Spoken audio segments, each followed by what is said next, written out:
خدا اہل ایمان کو لڑنے کا حکم نہ دیتا تو زمین میں کوئی عبادت گاہ بھی باقی نہ رہتی. تو اللہ نے محمد صلی اللہ علیہ وسلم کے ذریعے جو جہاد کا کام لیا, بدر سے شروع ہوئی ہے لڑائی, اور لڑتے لڑتے لڑتے لڑتے یہاں تک کہ رسول اللہ صلی اللہ علیہ وسلم نے فرمایا لا تزال طائفۃ من امتی ظاہرین علی الحق. آپ نے فرمایا میری امت کی ایک جماعت ہمیشہ حق پر غالب رہے گی, یقاتلون, اور وہ ہمیشہ لڑتی رہے گی یہاں تک کہ دجال ظاہر ہو جائے. اس وقت سے لے کر 1400 سال گزر گئے, تاریخ میں ایک لمحہ بھی ایسا نہیں آیا ہے کہ اسلام دشمن قوتیں کفر کو طاقت کے زور سے اسلام دشمن قوتیں اسلام کو طاقت کے زور سے ختم کرنے کی کوشش نہ کر رہی ہوں اور مسلمان اس کے مقابلے میں کھڑے نہ ہوئے ہوں.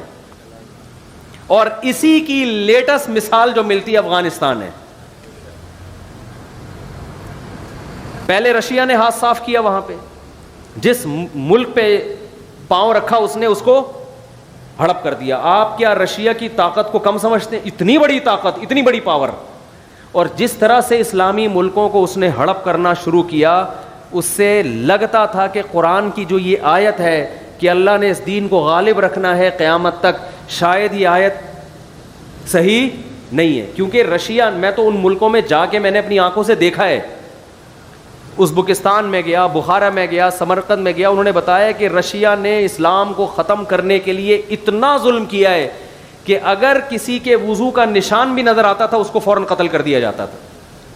وہاں میں نے لوگوں سے انٹرویو لیے, انہوں نے بتایا کہ ہمارے باپ دادا پہ جو ظلم ہوا ہے, گھروں کے اندر انہوں نے تہخانوں کے اندر شراب خانے کھولے, جنہوں نے اسلام کو محفوظ رکھنا تھا انہوں نے کیا شراب خانے کھولے, وہاں لڑکیاں لا کے رکھی تاکہ اگر چھاپا پڑے تو لگے کہ یہ کیا ہے, عیاشی کا اڈا. اور وہاں قرآن رکھ کے اپنے بچوں کو قرآن پڑھانا شروع کیا انہوں نے, اس طرح سے محفوظ کیا. پھر بھی اگر کسی کی مخبری, یہاں تک کہ اگر کسی بچے کو سلام کرتا ہوا دیکھ لیا جو السلام علیکم کہہ رہا ہے, اسے گرفتار کیا کہ تجھے یہ سلام کس نے سکھایا, اس کو قتل کر دیا ہے. یہ جو دنیا میں آج بڑے بڑے پاورفل کنٹری بنتے ہیں نا, جو دنیا کو لبرلزم کو, وہ براڈ مائنڈڈ بنو, ہر ایک کو اپنے جینے کا حق ہے, یہ جینے کا حق صرف ان کے اپنے لیے, دنیا میں اپنے علاوہ کسی اور کو یہ جینے کا حق نہیں دیتے. اس طرح سے ظلم کر کے کیا کیا ہے, اسلام کو ختم کرنے کی کوشش. اس کے بعد رشیا آیا کہاں, افغانستان. انتہائی غریب ملک, انتہائی پسماندہ ملک. افغانستان کی آرمی نے فوراً رشیا کے سامنے ہتھیار ڈال دی. آپ بتاؤ, اگر آپ کے ملک کی آرمی اگر سلنڈر ہو جائے تو پھر لڑنے کی طاقت کا کوئی تصور باقی بچتا ہے؟ ساری دنیا نے یقین کر لیا کہ افغانستان کو رشیا نے زیر کر لیا ہے. اس وقت نہ امریکہ آیا نہ کوئی اور کنٹری آیا, ساری دنیا جانتی تھی یہ جنگ ہار چکے ہیں. لیکن وہی ہے کہ اللہ نے کیا فرمایا, لِيُظْهِرَهُ عَلَى الدِّينِ كُلِّهِ. ہمیں یاد ہے افغانیوں نے, ہم تو چھوٹے بچے تھے اس وقت خبریں سنتے تھے, جو لوگ وہاں سے لڑکے آتے تھے مٹی کے گاروں سے پھینکنا شروع کیے ٹینکوں کے اوپر. 100 آدمی ٹینکوں کے سامنے آ کے کھڑے ہو جاتے تھے, شہید ہو رہے ہیں, بالآخر ایک جا کے ٹینک پہ قبضہ کر رہا ہے. اتنی قربانیاں دی ہیں کہ 16 لاکھ تو آفیشلی یہ رپورٹ ہے, حقیقت اس سے کئی گنا. افغانوں کی پوری نسل کٹ گئی اس میں, ہر گلی میں لڑائی ہوئی, ہر محلے میں لڑائی ہوئی. یعنی اتنی پاورفل آرمی سے عوام لڑی ہے, عوام جن کو نہ اسلحہ چلانا آتا ہے نہ باقاعدہ ان کی کوئی ٹریننگ ہے. وہاں کے علماء, مدارس کے لوگ کھڑے ہوئے, یونیورسٹیوں کے, کالج, جس کے ہاتھ میں جو آیا انہوں نے اتنا لڑے ہیں شہادت. اور پھر اللہ نے آسمان سے ان کی مدد دکھائی, ان شہداء کے خون میں خوشبو سنگھائی اللہ نے ان کو. یہاں تک تھا کہ راکٹ لانچر کو وہ جانتے نہیں تھے کہ یہ ہے کیا ہے, اس میں پانی پیتے تھے, اس کا جو لانچر ہوتا ہے نا اس میں پانی پیا کرتے تھے.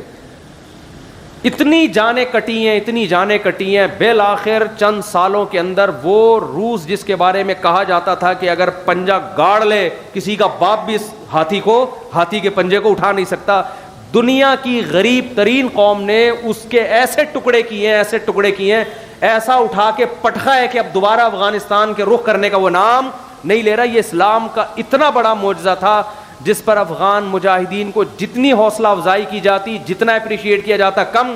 لیکن جن کی عقلوں پہ, جن کی آنکھوں پہ جو ہے نا پٹیاں بندھی ہوئی ہیں, جو عقل پرست ہیں, وہ اتنے بڑے اسلام کے معجزے کو ماننے کے بجائے انہوں نے کیا کہہ دیا کہ رشیا اور امریکہ کی جنگ تھی. امریکہ کو یعنی رشیا کو جو شکست دی ہے وہ کس نے دی ہے؟ بولو بھائی, امریکہ نے دی. حالانکہ امریکہ بہت بعد میں آیا ہے, بھاگتے چور کی لنگوٹی پکڑنے کے لیے آیا ہے وہ امریکہ, وہ تو بہت بعد میں آیا. اس نے جب دیکھا کہ یار یہ نہیں پنپ پا رہا یہاں پہ, ایک معجزہ ہو رہا ہے, وہ پھر آیا. تو ان لبرل لوگوں کو اللہ نے دکھایا کہ دیکھو دنیا کی ایک غریب ترین قوم جس کے پاس کھانے کو روٹی نہیں ہے, کیسے میں نے اتنی بڑی طاقت پر اس کو غالب کر دیا ہے.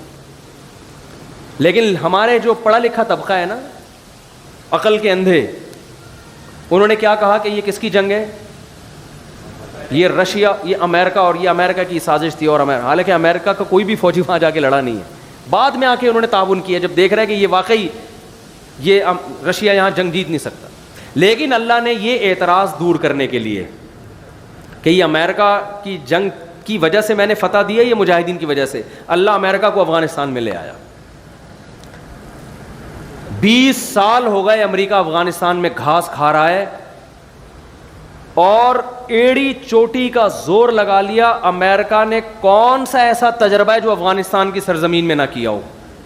ڈیزی کٹر بم 32 ہزار ٹن وزنی بم استعمال کیے, ایسی ٹیکنالوجی اس نے استعمال کی ہے جو تاریخ میں اب تک کسی جنگ میں اتنی زبردست ٹیکنالوجی استعمال نہیں ہوئی. اتنے غریب, بالکل اس کی مثال جیسے کوئی مرغی کو توپ سے اڑانے کی کوشش کرے نا, تو امریکہ نے وہی مثال یہاں قائم کی. افغانستان جیسے غریب ترین ملک جن کے پاس کھانے کو روٹی نہیں, سر چھپانے کے لیے چھپڑے نہیں ہیں, اس غریب ترین کھنڈر ملک کو توپ کے ذریعے فتح کرنے کی کوشش کی ہے. لیکن غلبہ کس کا ہوا ہے؟ مرغی کا. نہیں آ رہی میرا خیال ہے بات. یہ تو میڈیا کوریج نہیں کر رہا, میڈیا بتا نہیں رہا ہے, کیونکہ ڈنڈا کس کا ہے؟ امریکہ کا. وہ کہہ رہا ہے بھائی وہ چیزیں بتاؤ جو میں اجازت دوں, جو میں اجازت نہیں دوں اس کی آپ کو بتانے کی پرمیشن نہیں ہے. ایک بات بتاؤ, یہ اسلام کا بہت بڑا معجزہ نہیں ہے؟ 20 سال ملا عمر 10 سال تو وہ پہاڑوں میں چھپ کے قیادت کی ہے انہوں نے.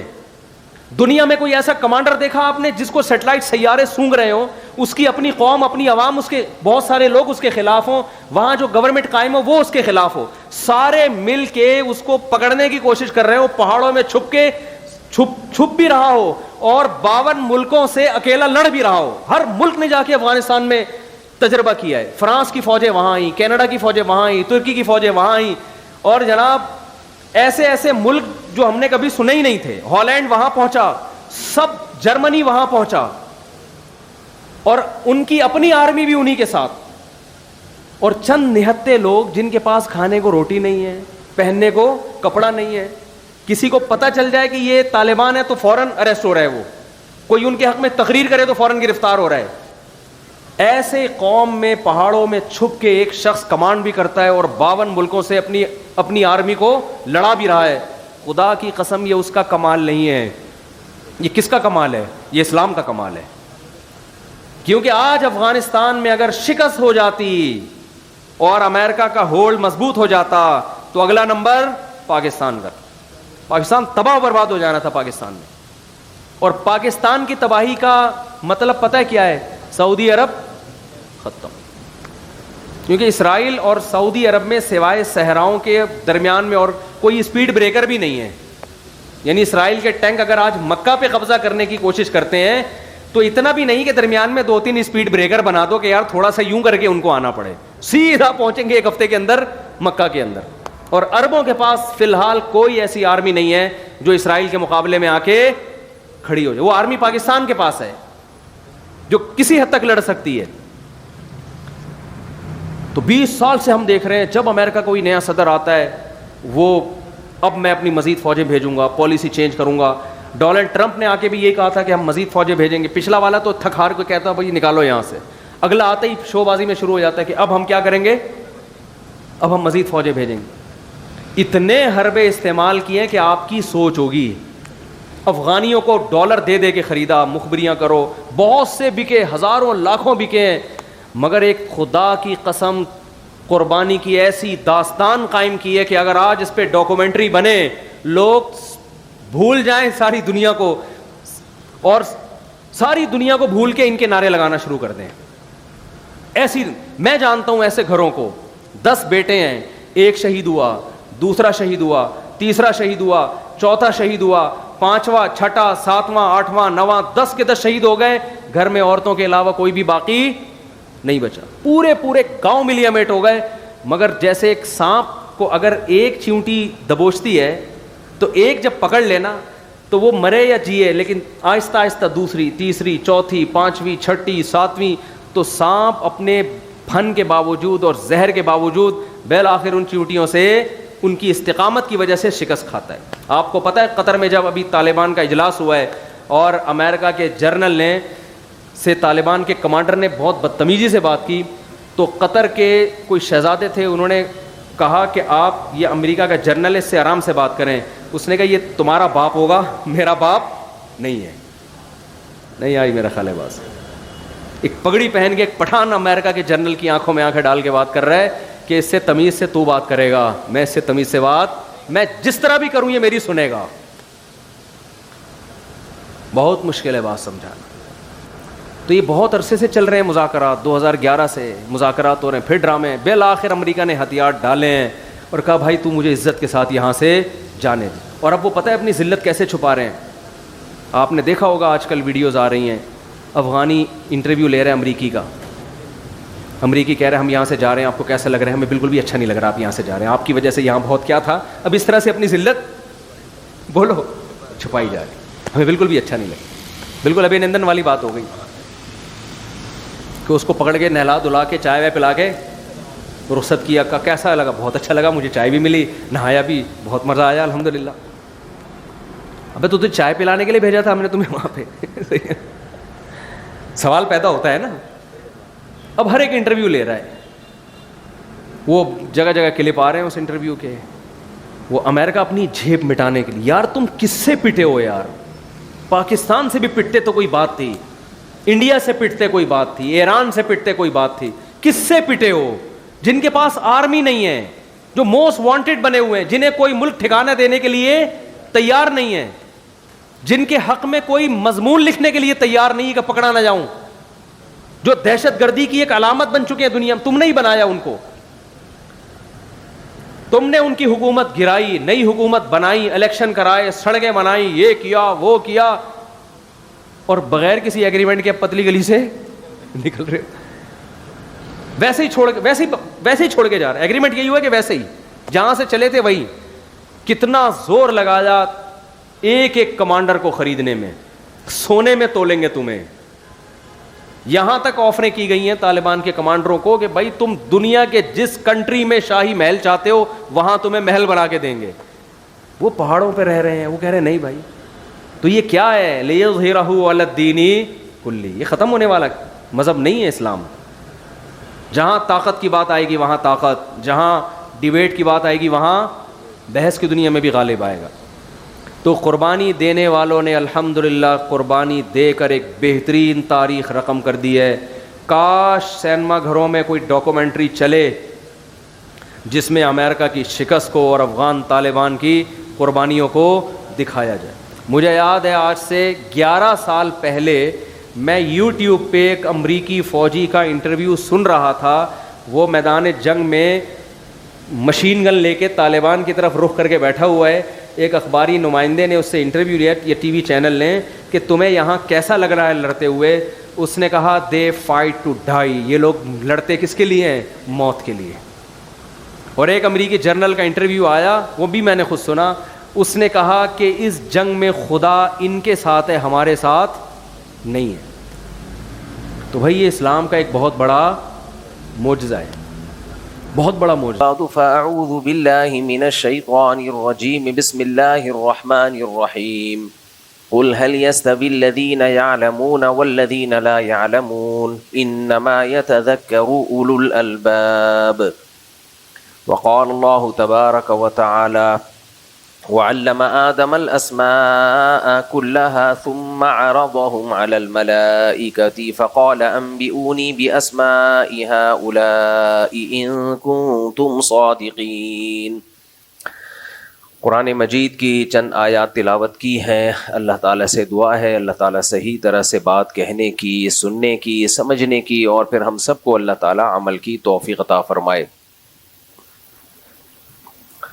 اللہ تعالیٰ نے انسان کو جو تمام مخلوق پہ ترجیح دی ہے، اس ترجیح کی وجہ یہ ہے کہ انسان کے اندر علم کی صلاحیت اللہ نے رکھی ہے. علم کا مطلب جاننے کی صلاحیت. جانوروں کے اندر بھی یہ صلاحیت ہوتی ہے مگر بہت ہی محدود. جانور بھی سکھانے سے کچھ حد تک چیزیں سیکھ جاتے ہیں، زیادہ نہیں سیکھ پاتے وہ. لیکن سیکھنے کی جو غیر معمولی صلاحیت ہے وہ اللہ تعالیٰ نے صرف اور صرف انسان کے اندر رکھی ہے. تو اسی بیس پہ اللہ تعالیٰ نے انسان کو تمام مخلوق پر فضیلت دی. یہ جو میں نے آیت پڑھی ہے قرآن مجید کی، اللہ تعالیٰ نے جب فرشتوں کو کہا کہ آدم کو سجدہ کرو تو فرشتوں کو اعتراض ہوا، وَيَسْفِكُ الدِّمَاءَ، یہ زمین میں خون بہائے گا. تو اللہ تعالیٰ نے کیا فرمایا، میں اس کے بارے میں وہ کچھ جانتا ہوں جو تم نہیں جانتے. اور پھر آدم علیہ السلام کو بنانے کے بعد اللہ تعالیٰ نے تمام اشیاء، آدم علیہ السلام کو تمام اشیاء کے نام سکھائے اور فرشتوں کو کہا کہ تم ان چیزوں کے نام بتاؤ. تو فرشتے نہیں بتا پائے، اور آدم علیہ السلام نے جب بتائے تو اللہ نے فرشتوں سے کیا فرمایا، الم اقل لکم، میں نے تمہیں کہا نہیں تھا میں بہت کچھ جانتا ہوں جو تم نہیں جانتے.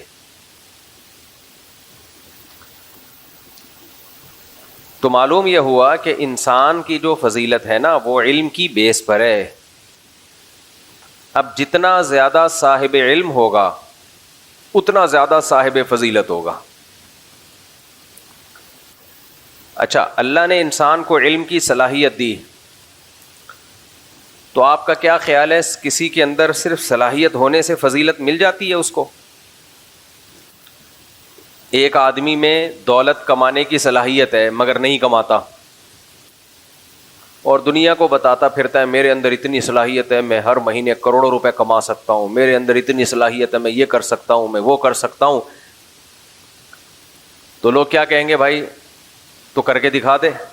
جب تک نہیں کر رہا یہ تو اور بری بات ہے کہ صلاحیت تیرے اندر اتنی ہے اور تو کچھ بھی نہیں کر رہا. تو تجھ سے بہتر تو وہ ہے جس میں صلاحیت ہی نہیں ہے، کم از کم وہ مجرم تو نہیں بن رہا. تو اللہ نے انسان کے اندر علم کی صلاحیت رکھی، یہ فضیلت کی بات ہے، لیکن یہ فضیلت کامل جبھی ہوتی ہے جب وہ اس صلاحیت سے فائدہ اٹھائے، اس صلاحیت سے فائدہ اٹھائے وہ. اب خوب اچھی طرح ایک بات کو سمجھیں، اللہ کرے یہ دماغ ذہن نشیں ہو جائے، یہ بات ذہن نشیں ہو جائے. علم کی دو قسمیں ہیں. ایک قسم علم کی وہ ہوتی ہے جو مقصود نہیں ہوتی لیکن ذریعہ مقصود ہوتی ہے، جن کو ہم کہتے ہیں علم کے آلات. مثال کے طور پر ہم لکھنا سیکھتے ہیں، الف با تا ثا اے بی سی ڈی پڑھنا سیکھتے ہیں. تو پڑھنا کیوں سیکھتے ہیں؟ کیونکہ علم کتابوں میں ہوتا ہے، بہت زیادہ علم. تو ہم جب پڑھنا سیکھیں گے تو ہمیں کتابیں پڑھنا آ جائیں گی اور کتابوں کے ذریعے ہمیں نالج ملے گی. اب مجھے بتاؤ، ایک آدمی الف با تا ثا سیکھ گیا، اے بی سی ڈی سیکھ گیا، پڑھنا سیکھ گیا، لیکن پڑھتا نہیں ہے، اور وہ کہتا ہے مجھے انگلش بھی آتی ہے، مجھے اردو بھی آتی ہے، مجھے عربی بھی آتی ہے، مجھے اے بھی آتا ہے، مجھے بی بھی آتا ہے، مجھے الف بھی آتا ہے، مجھے با بھی آتا ہے. تو ہم کیا کہیں گے، بھائی تو نے علم کا جو ذریعہ تھا نا وہ ذریعہ تو حاصل کر لیا، لیکن یہ ذریعہ ہے، یہ مقصود نہیں ہے. یہ بھی فضیلت کی بات ہے، لیکن یہ فضیلت بھی اس کے لیے ہے جو اس سے فائدہ اٹھائے. جو فائدہ نہیں اٹھاتا تو اس کا مطلب پھر وہیں آ کے کھڑا ہو گیا کہ بھائی جو علم کی صلاحیت ہے مگر علم حاصل کر نہیں رہا. اور بہت ساری چیزیں ہم سیکھتے ہیں، وہ مقصد نہیں ہوتی، وہ ذریعہ مقصود ہوتی ہیں. بچے کو آپ نے انٹرنیٹ کا استعمال سکھا دیا، آج کل کمپیوٹر سائنس میں ڈپلومے ہو رہے ہیں, ماسٹرز ہو رہے ہیں. کہا جاتا ہے بھائی کمپیوٹر سائنس میں اس نے ماسٹر کیا ہے, اس نے یہ کیا, اس نے وہ کیا, انجینئر ہے کمپیوٹر سائنس میں. یہ ہو رہا ہوتا ہے نا. یہ بھائی کمپیوٹر سائنس میں آپ نے یہ کچھ کرنے کے بعد اس کا آؤٹ پٹ کیا ہے, اس کا رزلٹ کیا آ رہا ہے. تو وہ علوم جو علم کا ذریعہ ہوتے ہیں ان کو فنون کہا جاتا ہے. فنون, ان کو اصطلاح میں کیا کہا جاتا ہے؟ بولیں فنون. وہ مقصد نہیں ہے, اس سے انسان کی فضیلت ثابت نہیں ہوتی ہے. خوب سمجھ لیں اچھی طریقے سے. یعنی وہ والی فضیلت جس کی بیس پہ اللہ نے انسان کو تمام مخلوق پہ فضیلت دی ہے, وہ والی فضیلت ثابت نہیں ہوتی. دوسری فضیلتیں ہو جاتی ہیں, چھوٹی موٹی فضیلتیں. مثال سے بات سمجھاتا ہوں. یہ جو علوم ہے نا جن کو فنون کہا جاتا ہے, فن, یہ بھی دو قسم کے ہیں. اس سے سمجھنے میں آسانی ہوگی. آپ ایک قدیم فنون, ایک جدید فنون. سمجھتے ہو؟ قدیم فنون اور جدید. قدیم فن کیا تھا؟ مٹی سے پیالہ بنانا. آپ نے یہ کمار دیکھے ہوں گے نا. میں تو دیکھا, ایک دفعہ میں نے ان کا ولاگ بھی بنایا تھا, وہ پتہ نہیں ویڈیو ہی کہیں غائب ہو گئی, دوبارہ بناؤں گا. وہ کیچڑ میں لت پت ہوتے ہیں اور کیچڑ سے صرف ڈوریاں گھما گھما کے کیا کچھ نہیں بنا لیتے. وہ سرائیاں بناتے ہیں, مٹکے بناتے ہیں, گلدستے بناتے ہیں, ایسی ایسی چیزیں بناتے ہیں, آدمی حیران ہو جاتا ہے. پھر اس پہ ایسے ڈیزائن بھی بنا دیتے ہیں. اتنی ان کے ہاتھ میں صفائی ہوتی ہے کہ آدمی حیران ہوتا ہے. یہ بھی علم ہے, لیکن یہ علم فن والا علم ہے. فن ہے, ایک ہنر ہے آپ کے ہاتھ میں. یہ وہ علم نہیں ہے جس کی بیس پہ اللہ نے انسان کو بولو فضیلت. یہ فن ہے. قالین بنایا کرتے تھے پہلے لوگ, ہاتھ سے تصویر بنا لیا کرتے تھے. بہت کچھ پہلے زمانے میں تو یہ جو انجینئرز ہوتے تھے ہاتھوں سے ہی ان کے کمالات ہوتے تھے. بڑی بڑی بلڈنگیں بنا لیا کرتے تھے. ان فنون نے ترقی کی تو کمپیوٹر سائنس کا دور آیا. ویب ڈیزائنر ہوتے ہیں, ویب سائٹ بنا لیتے ہیں, اور گرافک ڈیزائنر ہوتے ہیں, عجیب عجیب چیزیں بنا لیتے ہیں, سافٹ ویئر بنا لیتے ہیں. ایسے ایسے سافٹ ویئر بنا لیتے ہیں آپ کے, یعنی آدمی حیران ہوتا ہے یار. کیلکولیشن کے دیکھو کیسے کیسے نت نئے طریقے. کیلکولیٹر جس نے بنایا تھا وہ بھی تو ایک فن تھا نا. تو یہ والے جو فنون ہیں یہ جدید فنون ہیں. اب چونکہ جدید ہیں, تھوڑا ٹیکنیکل قسم کے ہیں, تو ان لوگوں کی عزت تھوڑی زیادہ ہوتی ہے, ہونی چاہیے کہ یار یہ سائنسی انہوں نے پڑھا ہے باقاعدہ. لیکن خوب اچھی طرح سمجھ لو یہ بھی کیا ہے؟ فنون ہی ہے. ان کی حیثیت بھی فن سے زیادہ کچھ بھی نہیں ہے. ہاں یہ الگ بات ہے, اس فن کی بیس پہ آپ بہت یعنی کچھ کر سکتے ہو, کمالات کا اظہار کر سکتے ہو آپ. تو پھر دیکھا جائے گا آپ اس فن کی بیس پہ کر کیا رہے ہو. خالی فن آنا کوئی کمال نہیں ہے. مولانا طارق جمیل صاحب کا ایک دفعہ ہم نے بچپن میں بیان سنا, وہ الفاظ مجھے یاد رہ گئے. انہوں نے کہا کہ بھائی جو ٹانگا چلا رہا ہے وہ بھی کوچوان, جو جہاز اڑا رہا ہے وہ بھی کوچوان. یہ چھوٹا کوچوان, وہ بڑا کوچوان. تو پائلٹ بیچارے کی تو ایسی کی تیسی کر دی انہوں نے.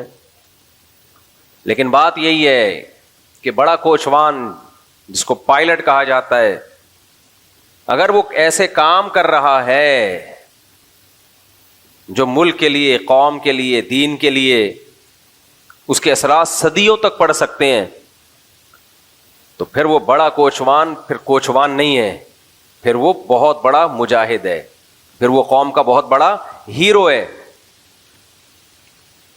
اور وہی کام اگر ایک ٹانگا چلانے والا کر دے تو وہ بھی بہت بڑا ہیرو ہے پھر قوم کا. لیکن وہ کر نہیں سکتا. جو کام جہاز پہ بیٹھ کے ہو سکتا ہے وہ گھوڑے پہ بیٹھ کے نہیں ہو سکتا. تو پائلٹ بن جانا,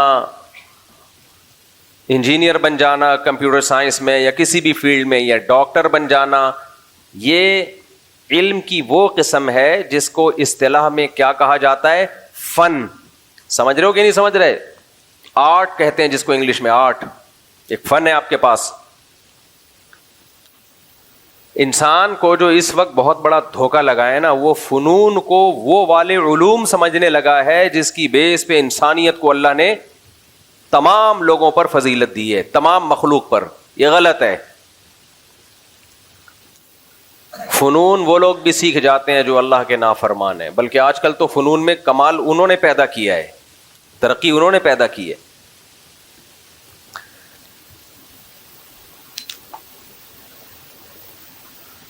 وہ علم جس کی بیس پہ اللہ نے انسان کو فضیلت دی ہے، اس علم کے لیے بھی ہمیں زبان سیکھنی پڑتی ہے. تبھی تو قرآن نے کہا نا، اقرأ باسم ربک الذی خلق خلق الانسان من علق اقرأ وربک الاکرم الذی علم بالقلم. تو قلم کی فضیلت اللہ نے بیان کی، کیونکہ قلم بھی علم کا ایک بہت بڑا ذریعہ ہے. جس کو لکھنا آئے اور پڑھنا آئے وہ علوم حاصل کر لیتا ہے کہ وہ شخص وہ علوم تک نہیں پہنچ سکتا جو لکھنا پڑھنا نہیں جانتا. سوائے پیغمبروں کے، ان کو اللہ براہ راست علم عطا فرماتا ہے. تبھی پیغمبر صلی اللہ علیہ وسلم کا یا انبیاء کا لکھنا پڑھنا نہ آنا یہ عیب نہیں ہے، کیونکہ یہ فن ہے نا. فن کا نہ آنا کوئی عیب تھوڑی ہوتا ہے. فن کا نہ آنا عیب اس وقت ہے جب اس فن کے نہ آنے سے علم حاصل نہ ہو. انبیاء کو براہ راست علم ملتا ہے اللہ کی طرف سے، لہذا ان کے پاس کسی فن کا نہ ہونا یہ کوئی عیب کی بات نہیں ہے. میرے اور آپ کے لیے عیب کی بات ہے، کیونکہ ہمیں براہ راست اللہ تعالیٰ سے علم نہیں ملتا. آج اگر کوئی کہتا ہے میں لکھنا پڑھنا نہیں جانتا، اس کا مطلب وہ بالکل فارغ ہے، اسے کچھ بھی نہیں آتا. کیونکہ علم کا بہت بڑا ذریعہ ہمیں کہاں سے ملتا ہے؟ کتابوں سے ملتا ہے، تحریروں سے ملتا ہے. اور انبیاء کو کہاں سے ملتا ہے؟ براہ راست اللہ سے. تو ان کا تو علم کا جو سورس آف نالج ہے وہ بہت اسٹرانگ ہوتی ہے. یہ مثالوں سے میں بات اس لیے سمجھا رہا ہوں کہ آج علم کو کم فوکس کیا جا رہا ہے، ذریعے کو زیادہ فوکس کیا جا رہا ہے. پڑھا لکھا اس کو سمجھا جاتا ہے جس کو انگلش آتی ہے، پڑھا لکھا اس کو سمجھا جاتا ہے جو کمپیوٹر پہ ٹھش پش بولو کر سکتا ہے. پڑھا لکھا اس کو سمجھا جاتا ہے جو جہاز اڑا سکتا ہے. پڑھا لکھا اس کو سمجھا جاتا ہے جو جس کے پاس ڈگریاں ہیں. او بھائی یہ پڑھا لکھا نہیں ہے، یہ بھی ہے لیکن وہ والا پڑھا لکھا جس کو قرآن پڑھا لکھا کہتا ہے. دیکھو قرآن تو بڑے بڑے پڑھے لکھوں کو جاہل کہہ کے خطاب کر رہا ہے. قرآن نے ایھا الجاہلون کہا نا، قرآن میں مشرکین مکہ کو ایھا الجاہلون ہے جاہلو، حالانکہ وہ تو بہت سے ان میں لکھنا پڑھنا جانتے تھے. بعض نے تو مسلمانوں کو لکھنا پڑھنا سکھایا ہے، لیکن قرآن ان کو کیا کہہ رہا ہے؟ بولو جاہلو. بہت سارے پیغمبر دنیا میں آئے تو ان کی قوم کے پاس جو فنون تھے نا، وہ پہاڑوں کو تراش کے گھر بنانا جان لیا کرتے تھے. پہاڑوں کو تراشتے تھے اور پورے پورے محل کھڑا کر لیا کرتے تھے. یہ بھی تو ایک نالج تھی کہ نہیں تھی؟ یہ بھی تو ایک نالج تھی، علم تھا. لیکن یہ علم کون سا علم تھا؟ فن والا، فنون. ایک آرٹ تھا کہ پہاڑوں کو کھودیں گے اور پہاڑ کے اندر پورا محل بنا دیں گے. مجھے اور آپ کے پاس یہ علم نہیں ہے. حتیٰ کہ جو پیغمبر آئے ان کو بھی نہیں یہ فن آتا تھا. لیکن قرآن کیا کہہ رہا ہے؟ فَرِحُوا بِمَا عِندَهُم مِّنَ الْعِلْمِ. ان کے پاس جو فنون تھے اس علم کی بیس پہ وہ تکبر کرنے لگے اور پیغمبروں کا مذاق اڑانے لگے کہ ہمیں تو یہ بھی آتا ہے، آپ کو یہ نہیں آتا. ہمیں تو یہ بھی پتا ہے، آپ کو معاذ اللہ یہ بھی نہیں پتا. کیونکہ ترقی کی نا ان قوموں نے، ترقی اپنے فنون کی بیس پہ کی. جن فنون کی بیس پہ ترقی کی تو انہی فنون کی بیس پہ وہ پیغمبروں کا مذاق اڑانے لگے. نبی کریم صلی اللہ علیہ وسلم، صحیح مسلم کی حدیث، آپ صلی اللہ علیہ وسلم نے صحابہ کرام سے کو جب دیکھا کہ وہ تعبیر نخل کرتے ہیں مدینہ منورہ میں، یعنی کھجور، نر کھجور کا بھور ڈالتے ہیں مادہ کھجوروں پہ، اس سے کھجور بہت پیدا ہوتی ہے. تو آپ صلی اللہ علیہ وسلم نے ارشاد فرمایا کہ ایسا مت کرو. صحابہ نے نہیں کیا، اس سے پیداوار کم ہو گئی. تو صحابہ نے شکایت کی کہ یا رسول اللہ، ہم نے آپ کے مشورے پر عمل کیا اور پیداوار کم ہو گئی. تو آپ صلی اللہ علیہ وسلم نے فرمایا انتم اعلم بامور دنیاکم منی، تم دنیا کے معاملات مجھ سے زیادہ بہتر جانتے ہو. اور انما انا بشر مثلکم، میں تمہاری طرح کا انسان ہوں. میں جب تمہیں دین کے بارے میں کسی بات کا حکم دوں تو اس کو بجا لاؤ، اور جب دنیا کے بارے میں حکم دوں انتم اعلم بامور دنیاکم منی، تو دنیا کے معاملات تم مجھ سے زیادہ جانتے ہو. کہتے ہیں کہ جو نبی کی باتیں ہیں نا، وہ باتیں ہی نبی ہونے کی دلیل ہے. آج کوئی چھوٹا سا پیر بن جائے نا، یہ ٹاپک سے ہٹ رہا ہوں لیکن ہٹنے دو تھوڑا سا پیر بن جائے نا، پھر اس کے دعوے دیکھو. مارکیٹ میں ہول سیل کے حساب سے پیر و مرشد ہیں. پتھر اٹھاؤ پیر نکلے گا. یہ میرے مرشد ہیں، یہ میرے اس کے مرشد، یہ فلانے کے مرشد، یہ ڈمکانے کے مرشد.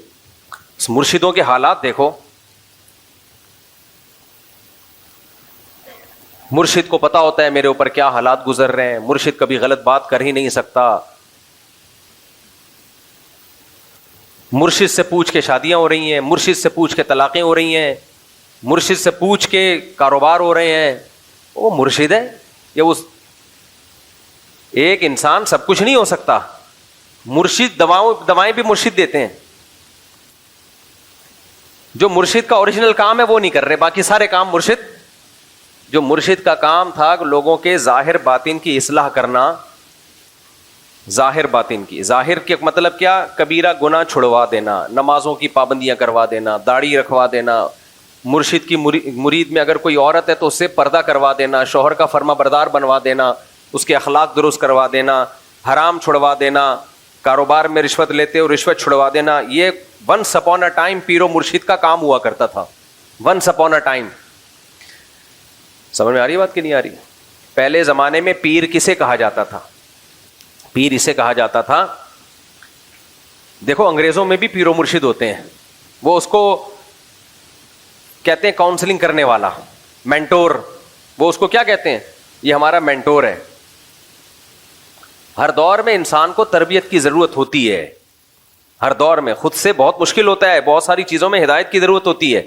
گورے بھی موٹیویشنل اسپیکرز کو سنتے ہیں نا، ان کو موٹیویشن ملتی ہے.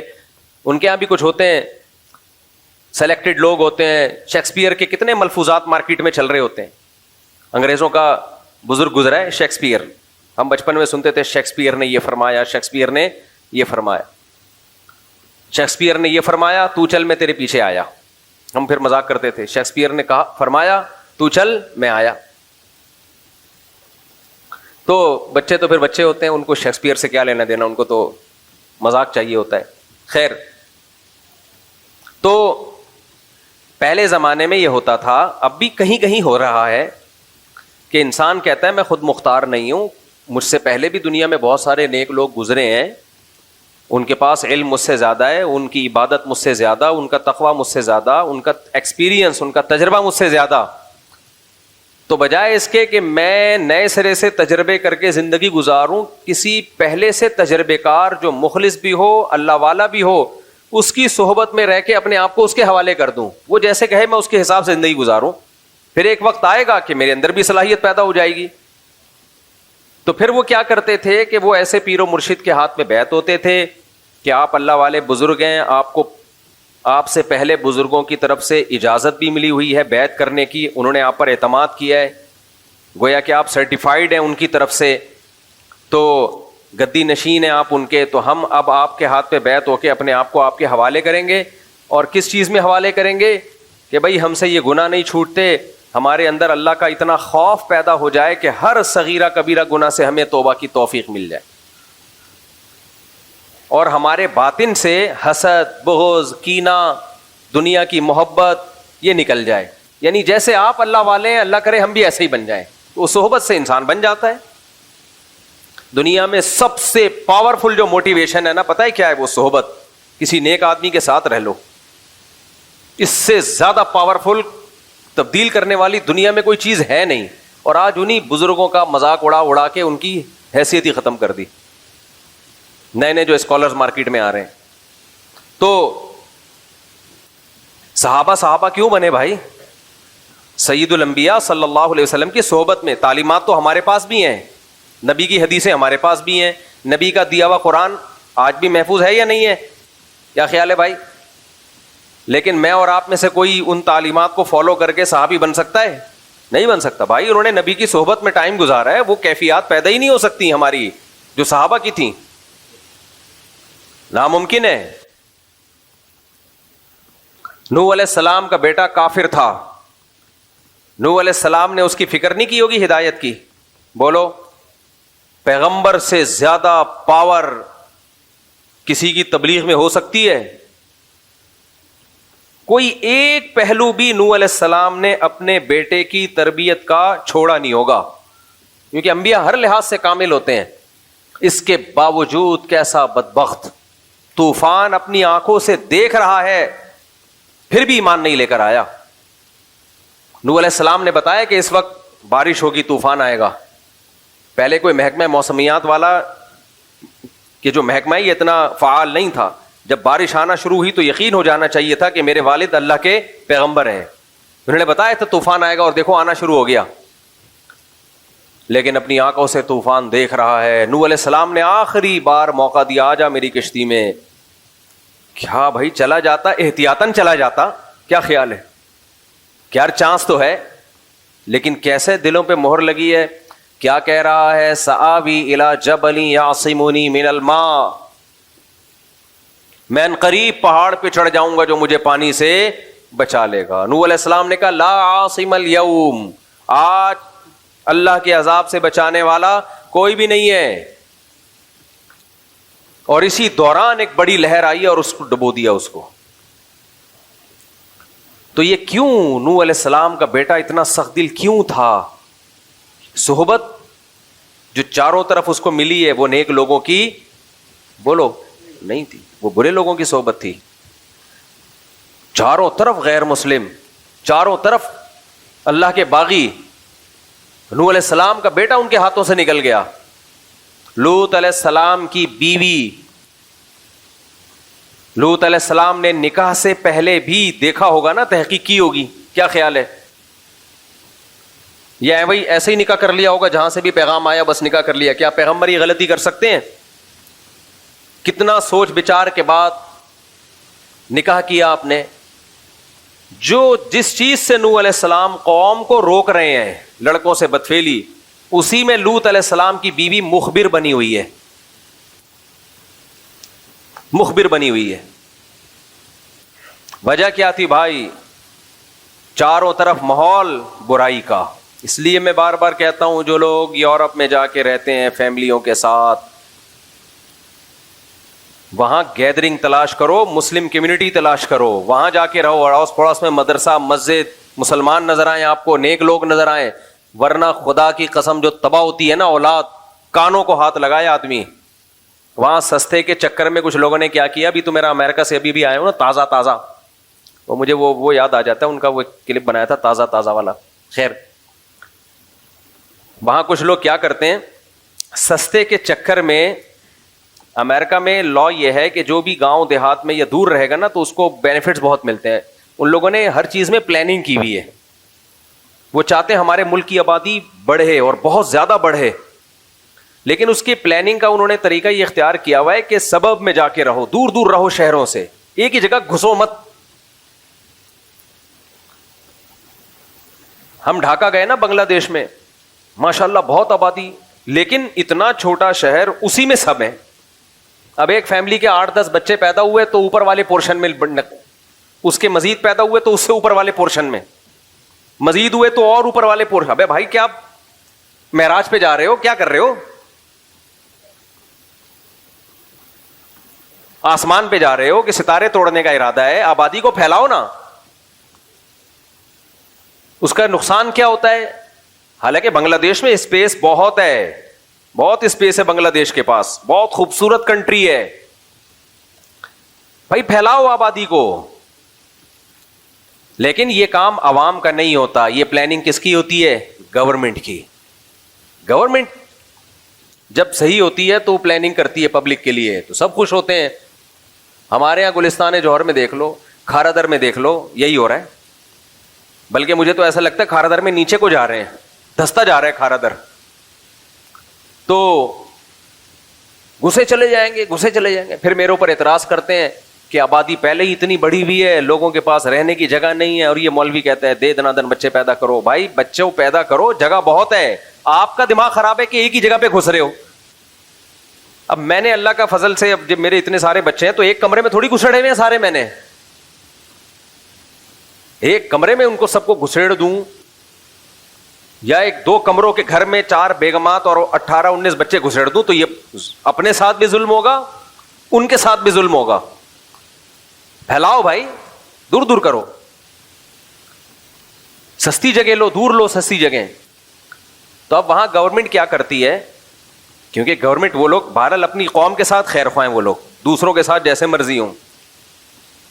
وہاں گورنمنٹ یہ کرتی ہے کہ بھائی وہ کہتی ہے کہ جاؤ دور دراز علاقوں میں جا کے رہو, تمہیں وہاں زیادہ سہولتیں ملیں گی, ٹیکس کم سے کم ہوگا. اب ٹیکسز ایک جگہ ہے جہاں اسپیس بہت بڑا صوبہ ہے, گورنمنٹ نے بول دیا, پالیسی بنا دی, جو امریکہ کی اسٹیٹ ٹیکسز میں رہے گا اس کا ٹیکس کیا ہوگا, ٹیکس فری ہوگا وہ, یا کم ہوگا. تو اب جیسے ہی کسی شہر میں آبادی بڑھتی ہے, لوگ سستے کے چکر میں کہاں چلے جاتے ہیں, ایسی اسٹیٹس میں جاتے ہیں جہاں کھلے ڈلے ہیں. ہمارے یہاں ایسی کوئی پالیسی نہیں ہے. ایک زمانے میں تو پورے پاکستان کی آبادی کراچی کی طرف رخ کر رہی تھی, پھر یہاں حالات خراب ہوئے تو تھوڑا سا باہر ہو گئے, ورنہ سب کراچی کراچی کراچی کراچی. ماشاءاللہ کراچی ہے بھی ایسا برکت والا شہر, تو سب آ کے یہاں کیا نتیجہ نکلے گا میرے بھائی, پھر اوپر جاتے رہیں گے جاتے رہیں گے جاتے رہیں گے, فلیٹوں میں گھسے, کھڑکیوں سے نکل کے گر رہے ہیں. تو خیر کہاں سے کہاں میں چلا گیا. تو بنگلہ دیش میں ڈھاکہ شہر کی آبادی اتنی ہے کہ وہاں کی گورنمنٹ کو چاہیے کہ اس جیسا ایک اور شہر آباد کرے, اور بولے اب اس شہر میں رہنے کی مزید کسی کو اجازت نہیں ہے. یہ پلاننگ کون کرتی ہے, حکومت کا کام ہے یہ. تو ہمارے ملکوں میں چاہے پاکستان ہو, چاہے انڈیا ہو, چاہے بنگلہ دیش ہو, ہم ہیں تو تینوں ایک ہی ماں باپ کی اولاد نا. ابے انڈیا, پاکستان, بنگلہ دیش یہ ہیں اصل میں ایک ہی باپ کی اولاد. بعد میں اختلافات کی وجہ سے, جیسے 3 بھائیوں میں لڑائی ہوتی ہے تو شادی کے بعد الگ الگ ہو جاتے ہیں, تو ہم لوگ بھی کیا ہو گئے, انڈیا پاکستان بنگلہ دیش الگ الگ ہو, لیکن ہیں اصل میں کیا, بلڈ ایک ہی ہے. تو حرکتیں تینوں کی سیم ہیں, حرکتیں ہم تینوں کی سیم ہیں. ان حرکتوں میں یہ بھی کہ اسپیڈ فل ہے, مینجمنٹ 0 ہے. اب گورنمنٹ کہتی ہے اسپیڈ روکو, نا نا نا نا نا نا, اسپیڈ نہیں روکے گا. ہمارا سرمایہ اولاد ہے بھائی. ہمارے لیے سب سے بڑا گفٹ قرآن کی نظر میں کیا ہے, اولاد. کیوں روکے بھائی, ہم پاگل ہیں کیا, اپنی خوشیاں چھین لیں ہم. تم پلاننگ نہیں کرتے آبادی کو پھیلانے کی, تو ہم تمہاری نااہلی کی وجہ سے اپنی خوشیاں چھین لیں ہم بھائی, اپنے گھروں کی رونق کو ہم ختم کر دیں, یہ نہیں ہوگا. تو خیر, تو کہاں سے کہاں چلا گیا بھائی, یار بات کیا چل رہی تھی. دیکھو علم تو 2 طرح کا ہوتا ہے. میں امریکہ میں کیسے آیا, وہاں وہاں کے ماحول کی بات کر رہا تھا میں. تو اب وہاں بعض لوگ کیا کرتے ہیں کہ ان کو پتا ہے کہ یہاں مسلم کمیونٹی ہے چاروں طرف, یہ گجرانوالا کا ہے, یہ گجرات کا ہے, وہ کراچی کا ہے, وہ پشاور کا ہے, یہ سارے اپنے لوگ ہیں. تو وہ کیا کرتے ہیں کہ کچھ بینیفٹس ان کو ملتے ہیں دور دراز علاقوں میں جا کے رہنے کے, تو سستے کے چکر میں وہ ایسی جگہوں پہ چلے, دور دراز بھی جاؤ لیکن اڑوس پڑوس میں کوئی مسجد مدرسہ تو ہو نا, یا جا کے بنا لو کم از کم. چاروں طرف جب غیر مسلم ہیں اور آپ سستے کے چکر میں وہاں چلے گئے, اور یہ سوچ کے کہ میں اپنی اولاد پہ کنٹرول رکھوں گا, تو نوح علیہ السلام کا اپنی اولاد پہ کنٹرول نہیں رہا میرے بھائی. ہم اور آپ کس کھیت کی مولی ہیں, تو میں تو وہاں ہو کے آیا ہوں. جو بچے بگڑتے ہیں وہ وہاں کا بگڑا ہوا چھوٹا بگڑا ہوا نہیں ہوتا, یہاں کا بگڑا ہوا کیا ہوگا, اتنا ہی ہوگا کہ ایک دن جیب سے سگریٹ نکلی تو ابا نے 2 چماٹے لگا دیا, آئندہ نہیں پینا, یہی بگڑا ہوا ہوگا نا. وہاں کا ایسا نہیں ہوتا بھائی, وہاں کا بگڑا ہوا وہ امریکہ کا بگڑا ہوا ہے. امریکہ سمجھتا ہے کہ اگر ہمارا بگڑا ہوا تھوڑا سا ہوا, تھوڑا بگڑا ہوا تو ہماری توہین ہے, ہم سپر پاور ہیں, تو ہمارا بگڑا ہوا بھی سپر ہونا چاہیے. چھوٹی موٹی چیزیں وہاں انسلٹ ہے اس قوم کی. وہاں شوہر بگڑ جائے, چھوٹا ہوا بگڑا ہوا نہیں ہوتا, وہ شوہر وہاں کا بگڑا ہوا ایسا خاندانی بگڑا ہوا ہوتا ہے. وہاں عورت بگڑ جائے, اف, تباہی ہے وہ. ابھی میں مثالیں کیا دوں کہ کیا بگڑتے ہیں وہاں پہ جو بگڑتے ہیں. آپ ایسا نہ ہو یہاں بھی وہ بگاڑ شروع ہو جائے, تو یہاں جو بگڑے ہوئے شوہر ہیں وہ سمجھیں گے کہ یار ہم تو بہت نیک ہیں, ہم تو اپنے آپ کو بگڑا ہوا سمجھ رہے تھے, تو بگڑا ہوا تو اس کو کہتے ہیں, وہ اور بگڑ جائیں گے پھر. وہاں کا بچہ جو بگڑا ہوا ہوتا ہے وہ بہت خطرناک بگڑا ہوا ہوتا ہے, تو اس کو وہ گورے بگڑا ہوا کہتے ہی نہیں ہے, اس کو وہ کہتے ہیں کہ ہیومن رائٹس ہیں, آزادی ہے, آپ کا رائٹ ہے, رائٹ ہے جو مرضی کر لو ابا کے ساتھ, آپ کا کیا ہے رائٹ. یعنی جمشید کے رائٹس اور ابا کے رائٹس برابر ہیں. پڑوس میں کوئی جمشید صاحب رہتے ہیں تو جو ان کے رائٹس ہیں وہی آپ کے ڈیڈی پاپا کے رائٹس ہیں. پڑوس میں کوئی انٹی رہتی ہیں, ان کے جو رائٹس ہیں وہی آپ کی مدر کے رائٹس ہیں. اماں میں اور انٹی میں کوئی فرق نہیں ہے, ابا میں اور جمشید میں بولو کوئی فرق نہیں ہے, بھائی میں اور غفار میں کوئی فرق, بہن میں اور محمودہ میں کوئی فرق ہے ہی نہیں, سب برابر. انسانیت کہتے ہیں مساوات پہ یہ سوسائٹی قائم ہے. ہمارے حضرت مساوات پہ واقعہ سنائے کرتے تھے. یہ جو لبرل لوگ ہیں نا یہ کہتے ہیں سب برابر ہیں, سب انسان. اسلام یہ تھوڑی کہتا ہے سب برابر ہیں بھائی, اسلام کہتا ہے جمشید تمہارا کیا لگتا ہے, یہ تو تمہارے ابا ہیں بھائی, ان کے رائٹس زیادہ ہیں, اماں کے رائٹس بولو زیادہ ہیں, بیوی کے رائٹس زیادہ ہیں, گرل فرینڈ کے کوئی رائٹ وائٹ نہیں ہے. تو جو کہتے ہیں نا سب برابر, تو اس پہ ہمارے حضرت مفتی رشید احمد صاحب ایک لطیفہ سنایا کرتے تھے کہ گرو اور چیلا جا رہے تھے, تو گرو نے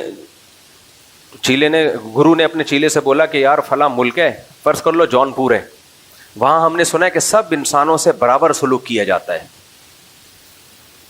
تو وہاں چل کے رہتے ہیں, اس ملک سے تو بہتر ہے وہاں چل کے رہو, سب انسان کیا ہیں برابر. جیسے یہاں سے بھی بہت لوگ باہر یورپ میں امریکہ میں موو کرتے ہیں کہ وہاں حقوق بہت ہیں, وہاں کیا ہے حقوق. ایک خاتون کا ونس اپون اے ٹائم جب میں کال سنا کرتا تھا, فون آیا کہ میں مفتی صاحب میں آپ سے مشورہ لے رہی ہوں, میں اسلام آباد چھوڑ کے جا رہی ہوں. لبرل انٹیوں کا اسٹائل بھی یہ ہوتا ہے نا, میں پاکستان چھوڑ کے جا رہی ہوں یہاں سے.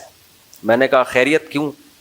یہ گھٹن والا ملک ہے. یہ کیا ہے یہاں کیا ہے گھٹن, میرے ڈیڈی مجھے ڈانٹتے ہیں, میری ماما مجھے ڈانٹتی ہیں, بات بات پہ روک ٹوک, یہ پہنو یہ نہیں پہنو, گھٹن کا ماحول ہے. پہلے مجھ سے مسئلہ پوچھ رہی تھی کوئی, پھر میں نے کہا ایک تو مجھے لگا کہ یہ تو اسلام سے ہی فارغ ہو گئی ہے. خیر, تو یہ والی انٹیاں جب باہر جاتی ہیں نا, گھٹن کا ماحول, تو ان کی عمر جب تھوڑی سی ڈھلکتی ہے, سمجھ رہے ہو بات کو, پھر ان کو پتا چلتا ہے کہ وہاں جو روک ٹوک تھی نا ہمارے ماں باپ کی طرف سے, وہ روک ٹوک ہمارے فائدے کے لیے تھی, اور اب ہم وہ روک ٹوک اپنی اولادوں پہ بھی نہیں کر سکتے. کچھ بھی نہیں ہے, بچہ پیدا کر لیا آپ نے ایسے جیسے بلی پال لیا آپ نے, سمجھ رہے ہو, بلکہ بلی بھی تھوڑی دم ہلاتی رہتی ہے, گھر چھوڑ کے نہیں جاتی. تو بچہ اور روبوٹ میں کوئی فرق نہیں ہے, الا یہ کہ کوئی بچہ ایکسٹرا آرڈینری, کوئی اللہ کی طرف سے اس میں کوئی الگ سے سافٹ ویئر انسٹال ہوئے ہوئے. ہاں جو دیندار ہیں ان کی بات نہیں کر رہا میں. ایک تو فوراً کمنٹس نیچے بہت آنا شروع ہو جاتے ہیں, ہمارے یہاں تو ایسا نہیں ہے, ہم تو یہاں 20 سال سے رہ رہے ہیں امریکہ میں. بھائی آپ کے علاوہ کی بات کر رہا ہوں میں, آپ کی بات ہی نہیں کر رہا میں. جنہوں نے کنٹرول کیا ہوا ہے, دینی ماحول دیا ہوا ہے, وہ الگ ہے. تو خیر, تو اب کیا ہے, تو وہ کیا ہے کہ سستے کے چکر میں رہتے ہیں, ایسی جگہوں پہ جا کے 4 مہینے تبلیغ میں لگے ہوئے, سال ابا کے تبلیغ میں لگے ہوئے. بچہ مرتد ہو گیا ہے, ملحد ہو گیا, خدا کا منکر ہے, خدا کا انکار کر رہا ہے وہ, کیونکہ چاروں طرف سن کیا رہا ہے وہ اسلام کے اگینسٹ باتیں سن رہا ہے چاروں طرف. اور پھر اٹریکشن اتنی ہے, شراب کباب, اسلام تو ان سب چیزوں سے روکتا ہے. تو وہ اپنے ابا کو اماں کو بیوقوف سمجھنا شروع کر دیتا ہے کہ یہ بیوقوف ہے. بھائی تھوڑے دنوں میں تمہیں پتا چلے گا کہ بیوقوف کون تھا, کون بیوقوف تھا. خیر, تو وہاں جب رہتے ہیں تو اس صحبت کے اثرات کیا ہوتے ہیں. بچے گئے, میں یورپ جب گیا نا تو مجھے یاد ہے ایک والدین میرے پاس آئے, انہوں نے کہا کہ ہماری بیٹی مرتد ہو گئی تھی بالکل, اور وہ ماں باپ دیندار تھے, الگ سے مجھ سے ملنے کے لیے آئے, اور کوئی دعوت اس پہ اثر نہیں کر رہی تھی, بالکل اسلام چھوڑ دیا تھا اس نے. خون کے آنسو روتے ہیں جن کے دل میں ذرا سی بھی غیرت ہو. پھر انہوں نے میرا شکریہ ادا کیا کہ آپ کے بیانات مسلسل سنتے سنتے سنتے سنتے الحمدللہ دوبارہ مسلم ہو گئی ہے. میرا کیا کمال ہے؟ تو اسلام کا کمال ہے, اسلام میں اٹریکشن ہے. لیکن انہوں نے کہا کہ آپ کے سنے اس لیے کہ تھوڑا لائٹ موڈ میں آپ نے باتیں کی ہیں, ورنہ وہ بعض دفعہ ہمارے بعض مولانا, سارے تو نہیں بھائی, بڑے اچھے اچھے, ہم سے تو زیادہ ہی اچھے لوگ ہیں, وہ ایسی سخت اسٹائل میں بات کرتے ہیں کہ وہ بندہ قریب آنے کے بجائے دور ہو جاتا ہے. میں بتا رہا تھا نا, ایک مولوی صاحب بیان کر رہے تھے, میں جمعے کا دن گیا ان کے بیان سننے, تو حضرت علی نے فرمایا. تو مجھے بھی خیال ہوا حضرت علی نے آرام سے فرمایا تھا, تو آپ بھی کس سے فرما دیں؟ اتنی زور سے حضرت علی فرما سکتے ہیں؟ حضرت علی نے جتنا شائستہ لہجے میں, حضرت علی کے تو اخلاق مشہور ہیں بھائی, تو آپ بھی اتنا ہی آرام سے فرما دیتے. تو کبھی کبھار زور خطابت میں چیخنا چلانا بھی اچھا لگتا ہے کبھی کبھار, لیکن ٹاپک بھی ہونا وہ. تو ہمیشہ یہ جو دلائل کی بات آسان انداز سے ہی, مدلل انداز سے ہی ہونی چاہیے. خیر, تو نوح علیہ الصلوۃ والسلام, لوط علیہ السلام کی بیوی صحبت کی وجہ سے, ماحول کی وجہ سے خراب ہوئی. جب مجھے کہتے ہیں نا لوگ, مفتی صاحب میں لندن آیا تھا اپنی باپردہ بیوی کو لے کے, اس نے مجھے کہا کہ مجھے جاب کی اجازت دو. میں نے کہا چلو ٹھیک ہے, انسان تنگ نظر نہیں ہونا چاہیے, براڈ مائنڈیڈ ہونا چاہیے. تو میں نے اجازت دے دی, اب وہ میرے ہاتھوں سے نکل گئی, وہاں کسی گورے پہ عاشق ہو گئی ہے. سب عورتیں ایسی نہیں ہوتی بھائی, بہت ساری نیک خواتین جاب کر رہی ہیں, لیکن بہت سی ہو بھی جاتی ہیں. تو میں اس کو مثال دیتا ہوں لوط علیہ السلام کہ بھائی پیغمبر اپنی بیوی کو نہیں بچا سکے یار, اور تو اس ماحول میں اجازت دے رہا ہے جا کے. یہ سارا مسئلہ کھڑا ہوتا ہے جب قناعت ختم ہو جائے, زیادہ کی ہوس. پہلے فیصلہ کرو کہ اگر سب کچھ پیسہ ہی ہے تو کمبختوں پھر شادی کرتے کیوں ہو, ہے بھائی؟ اگر سب کچھ پیسہ ہی ہے, دیکھو کچھ لوگ تو اس لیے شادی کرتے ہیں کہ وہ پیسہ ہے, ان کا تو ہدف ہی کیا ہے؟ دولت. ان کی بیگم اگر کھسک بھی جائے تو ان کی صحت پہ کوئی فرق نہیں پڑتا. یہ بلاگر دیکھ لو نا, جب اپنی خوبصورت بیویوں کو لا کے دنیا کے سامنے رکھتے ہیں, تو یہ کیوں رکھتے ہیں؟ اپنی بیویاں کیوں دکھاتے ہیں خوبصورت خوبصورت بیویاں دھورے کپڑوں میں؟ پیسہ ہے. تو ان کا مقصد ہی شادی سے کیا ہے؟ آپ لوگ چپ کیوں بیٹھے ہو بھائی؟ پیسہ مقصد ہے نا. تو جب ہدف پیسہ ہے تو پھر ٹھیک ہے, غیرت ویرت ایک طرف رکھو.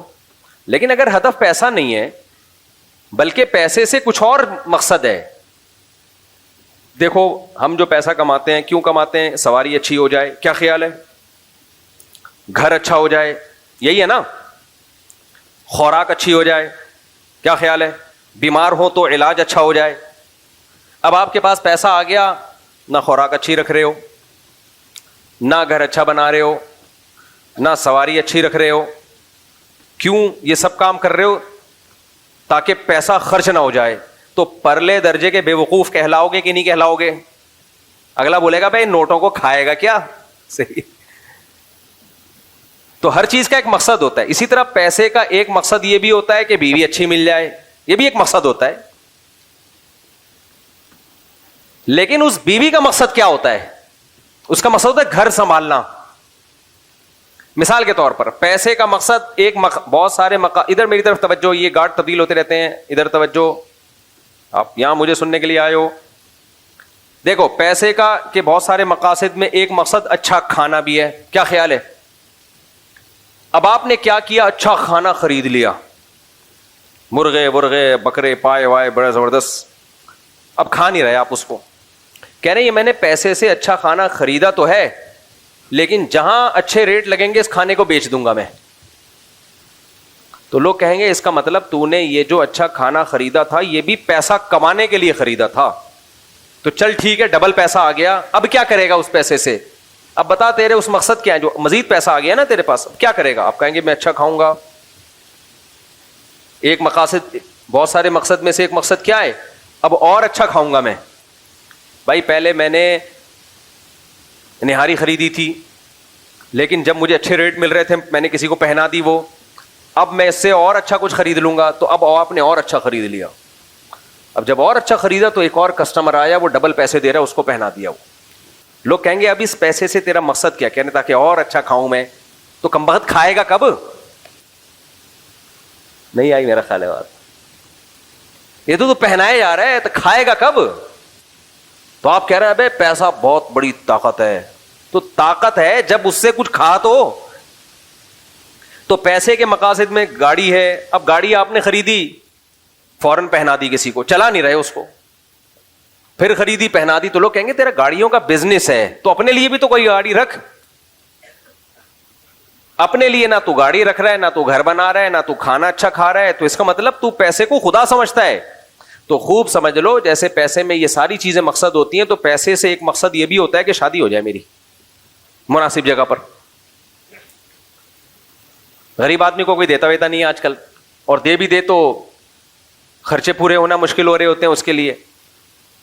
تو آپ نے پیسہ کمایا کہ یار شادی ہو جائے گی, نفع آسانی سے اٹھا لوں گا میں. اب اس شادی جب آپ کی ہوئی ہے, تو شادی سے جیسے کھانا جب آپ نے خریدا تھا تو اس کا مقصد کیا تھا, اس کو بیچنا یا کھانا؟ کھا نہیں رہے تو کس کام کا ہے وہ کھانا بھائی؟ تو ایسے جب آپ کی شادی ہوئی تو وہ کس کام کے لیے تھی, گھر بسانے کے لیے یا وہ بھی کمانے کے لیے؟ اگر اس کو بھی گھر سے باہر ہی بھیجنا تھا تو اس تکلف کی ضرورت کیا تھی یار تمہیں؟ مجھے لگتا ہے یا تو آپ پاگل ہو گئے یا میں پاگل ہو گیا ہوں, کیونکہ میں پوری دنیا میں جاتا ہوں تو میری سوچ کے خلاف ہی لوگ نظر آ رہے ہوتے ہیں. بیگم بھی جاب کر رہی ہے, شوہر بھی جاب کر رہا ہے, رات کو دونوں کی ملاقات کے سلسلے میں حاضر ہو جاتے ہیں. کوئی مجبوری ہو تو ایک الگ بات ہے بھائی, بھوکا مر رہا ہو تو ایک الگ بات ہے, لیکن تو پیسے والے لوگ یہ کام کر رہے ہوتے ہیں. ابے تو تم نے کیوں کیا؟ تو کمانے کے لیے کیا ہے, تو وہی ہو گیا, کھانا خریدا اور کھانے کے بجائے بیچ دیا اس کو. اس کا مطلب تم نے خریدا تھا کھانے کے لیے نہیں بلکہ کمانے کے لیے خریدا ہے. تو یہ کمبختوں کو یہی نہیں پتا چل رہا کہ یہ ہوتی کیوں ہے شادی, کس سلسلے میں ہوتی ہے یہ. بھائی یہ اس سلسلے میں ہوتی ہے گھر سنبھالے, بچے پیدا کرے, وہ نسل بڑھائے آپ کی. وہی کام نہیں ہو رہا, باقی سارے کام عورت سے لیے جا رہے ہیں. تبھی شادی میں پہلے دیکھا جا رہا ہے کہ ڈاکٹر ہو اور انجینئر ہو اور فلانا ہو اور ڈمکانی ہو. پھر جب وہ جوتے لگاتی ہے نا شادی ہونے کے بعد, تو کہتے ہیں میں نے تو بڑی پڑھی لکھی خاتون سے شادی کی. پڑھی لکھی ہونا بالکل ایک ڈفرینٹ چیز ہے, گھر سنبھالنا بالکل ایک ڈفرینٹ چیز ہے. اس کا پڑھائی سے کیا تعلق ہے؟ بایولوجی میں وہ اس نے یہ پڑھا کہ گھر کیسے سنبھالا جاتا ہے, بایولوجی کی کتابوں میں ہے بھائی. اب میڈیکل سائنس کی کتابوں میں شوہر کے حقوق نام کی کوئی چیز اس نے پڑھی ہے ڈاکٹر نے؟ مجھے وہی لگتا ہے یا تو آپ پاگل ہو گئے یا دونوں میں سے کوئی ایک پاگل ہے. مجھے ایک بات بتاؤ, وہ ڈاکٹر ہے, کرو ڈاکٹروں سے شادی کرو, منع نہیں کر رہا, ایجوکیٹڈ ہے, ہو سکتا ہے کچھ کبھی بیمار ہو گئے تو آپ کے بھی کٹی کبھی کا لگا دیں. تو سوال پیدا, دوبارہ سوال دوہرا دوں, سوال یہ پیدا ہوتا ہے کہ میڈیکل سائنس میں اخلاق سکھائے جاتے ہیں, شوہر کے حقوق. گھر آپ نے جب نکاح کیا تو گھر چلانے کے لیے, گھر چلانے کے لیے دوبارہ سے اس مقصد کو, تب مقصد نظر سے اوجھل ہونا شروع ہو جاتا ہے لوگوں کے. مقصد کیا ہوتا ہے دماغ سے اوجھل. لوگ بھول ہی گئے ہیں کہ یہ کس سلسلے میں یہ کام شروع ہوا تھا. ونس اپون اے ٹائم اتنا پروپیگنڈا ہو گیا ہے نا. آپ نے جب نکاح کیا تھا تو پہلے سوچ لیا کرو میں یہ کام کیوں کر رہا ہوں. اس لیے کر رہا ہوں کہ گھر چلے. تو گھر چلنے کے لیے, گھر بھی ایک چھوٹی سی ریاست ہوتی ہے, کیا خیال ہے, جس میں شوہر سربراہ ہوتا ہے, باقی سب لوگ کیا ہوتے ہیں, ماتحت ہوتے ہیں. اور ان ماتحتوں میں ابھی نسل تو بعد میں آئے گی, سب سے پہلے ماتحت کون ہوتا ہے؟ بیگم ہوتی ہے. تو اس کو پتا ہونا چاہیے کہ سربراہ کے کیا حقوق ہیں, کیا خیال ہے؟ اور آپ کو پتا ہونا چاہیے کہ اس کے کیا حقوق ہیں, پتا ہونا چاہیے کہ نہیں ہونا چاہیے؟ اچھا, اور پھر گھر میں اچھا ماحول بنے تو شکر گزاری کا جذبہ وغیرہ وغیرہ. یہ تو پوری لمبی چوڑی ڈیٹیل ہے, یہ میرا ٹاپک نہیں ہے, تو بیچ میں غریبی آ گئی. میں امریکہ میں غریبی کہہ رہا تھا, وہ امریکن جو وہیں پیدا ہوئے ہیں نا پاکستان میں, کہتے ہیں غریبی کیا ہوتی ہے. میں نے کہا کراچی چھوڑ دیا, گئے کام سے. جس کو غریبی کا نہیں پتا اس کو کیا فائدہ یار زندگی. یہ نقصان ہوا ہے کراچی چھوڑنے کا. غریبی بھول گئے, غریبی بھول گئے, پتلی گلی بھول گئے. بھائی قرضہ ہم جب لیتے ہیں تو جب بندہ لینے کے لیے آئے تو ہم کہاں سے نکلتے ہیں؟ پتلی گلی سے نکلتے ہیں نا. بھول گئے سب پتلی گلی کیا ہوتی ہے. وہاں ہے پتلی گلی ہے ہی نہیں, لہذا قرضہ لے کے بھاگنے کا چانس ہے ہی نہیں. خیر ہمارے یہاں جب تبلیغ والے گشت کے لیے جاتے ہیں نا تو بھی کہاں سے نکلتا ہے وہ بندہ؟ پتلی گلی سے نہیں, گندی گلی بھی کہتے ہیں اس کو, پتلی, سارے محلے والے اس میں اوپر سے کچرا ڈال رہے ہوتے. خیر, تو دوبارہ میں اسی بات کی طرف آتا ہوں. اب ڈاکٹر چاہیے, مجھے انجینئر چاہیے, مجھے فلانی چاہیے, مجھے ڈمکانی چاہیے. کمبخت تو کیوں کر رہا ہے یہ سب کچھ؟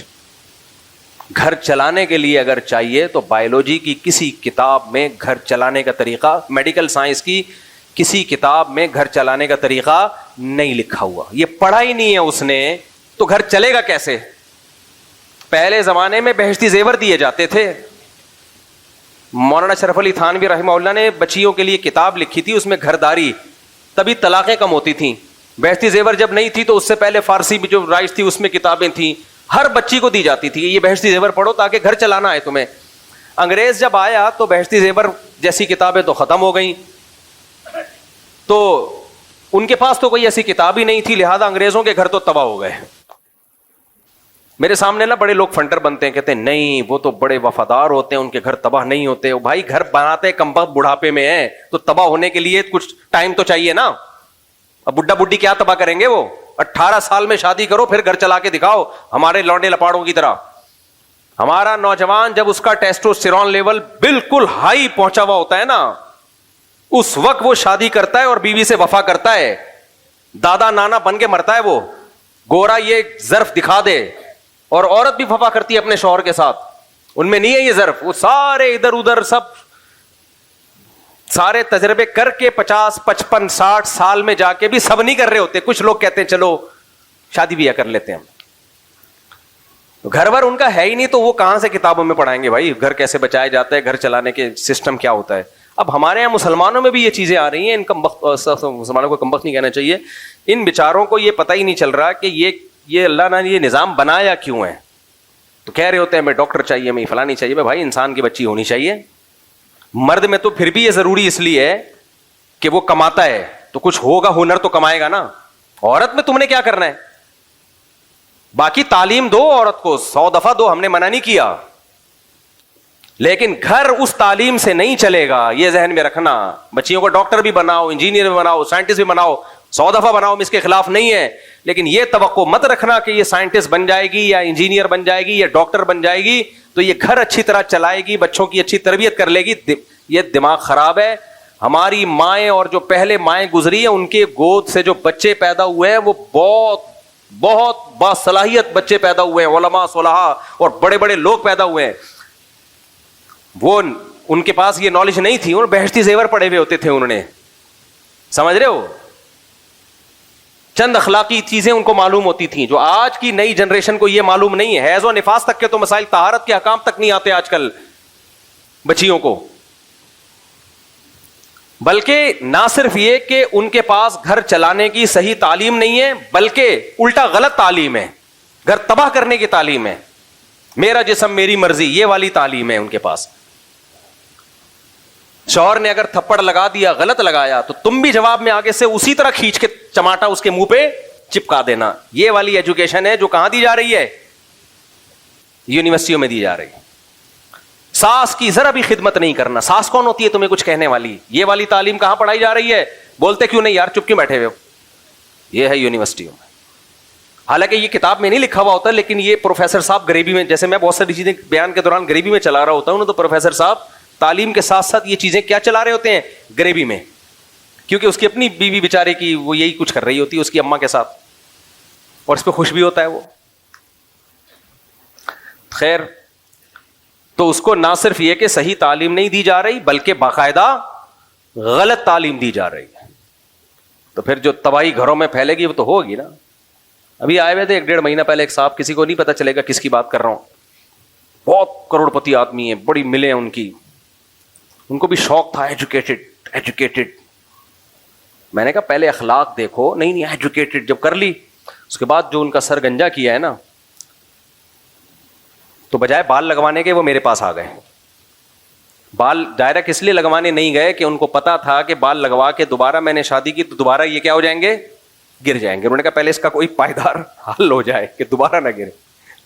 تو کہنے لگے وہاں تو علیحدگی ہو گئی ہے, تو اب کوئی ایسا رشتہ بتا دیں جو بالکل, مجھے تعلیم نہیں چاہیے, شریف شرفا قسم کی گھر داری.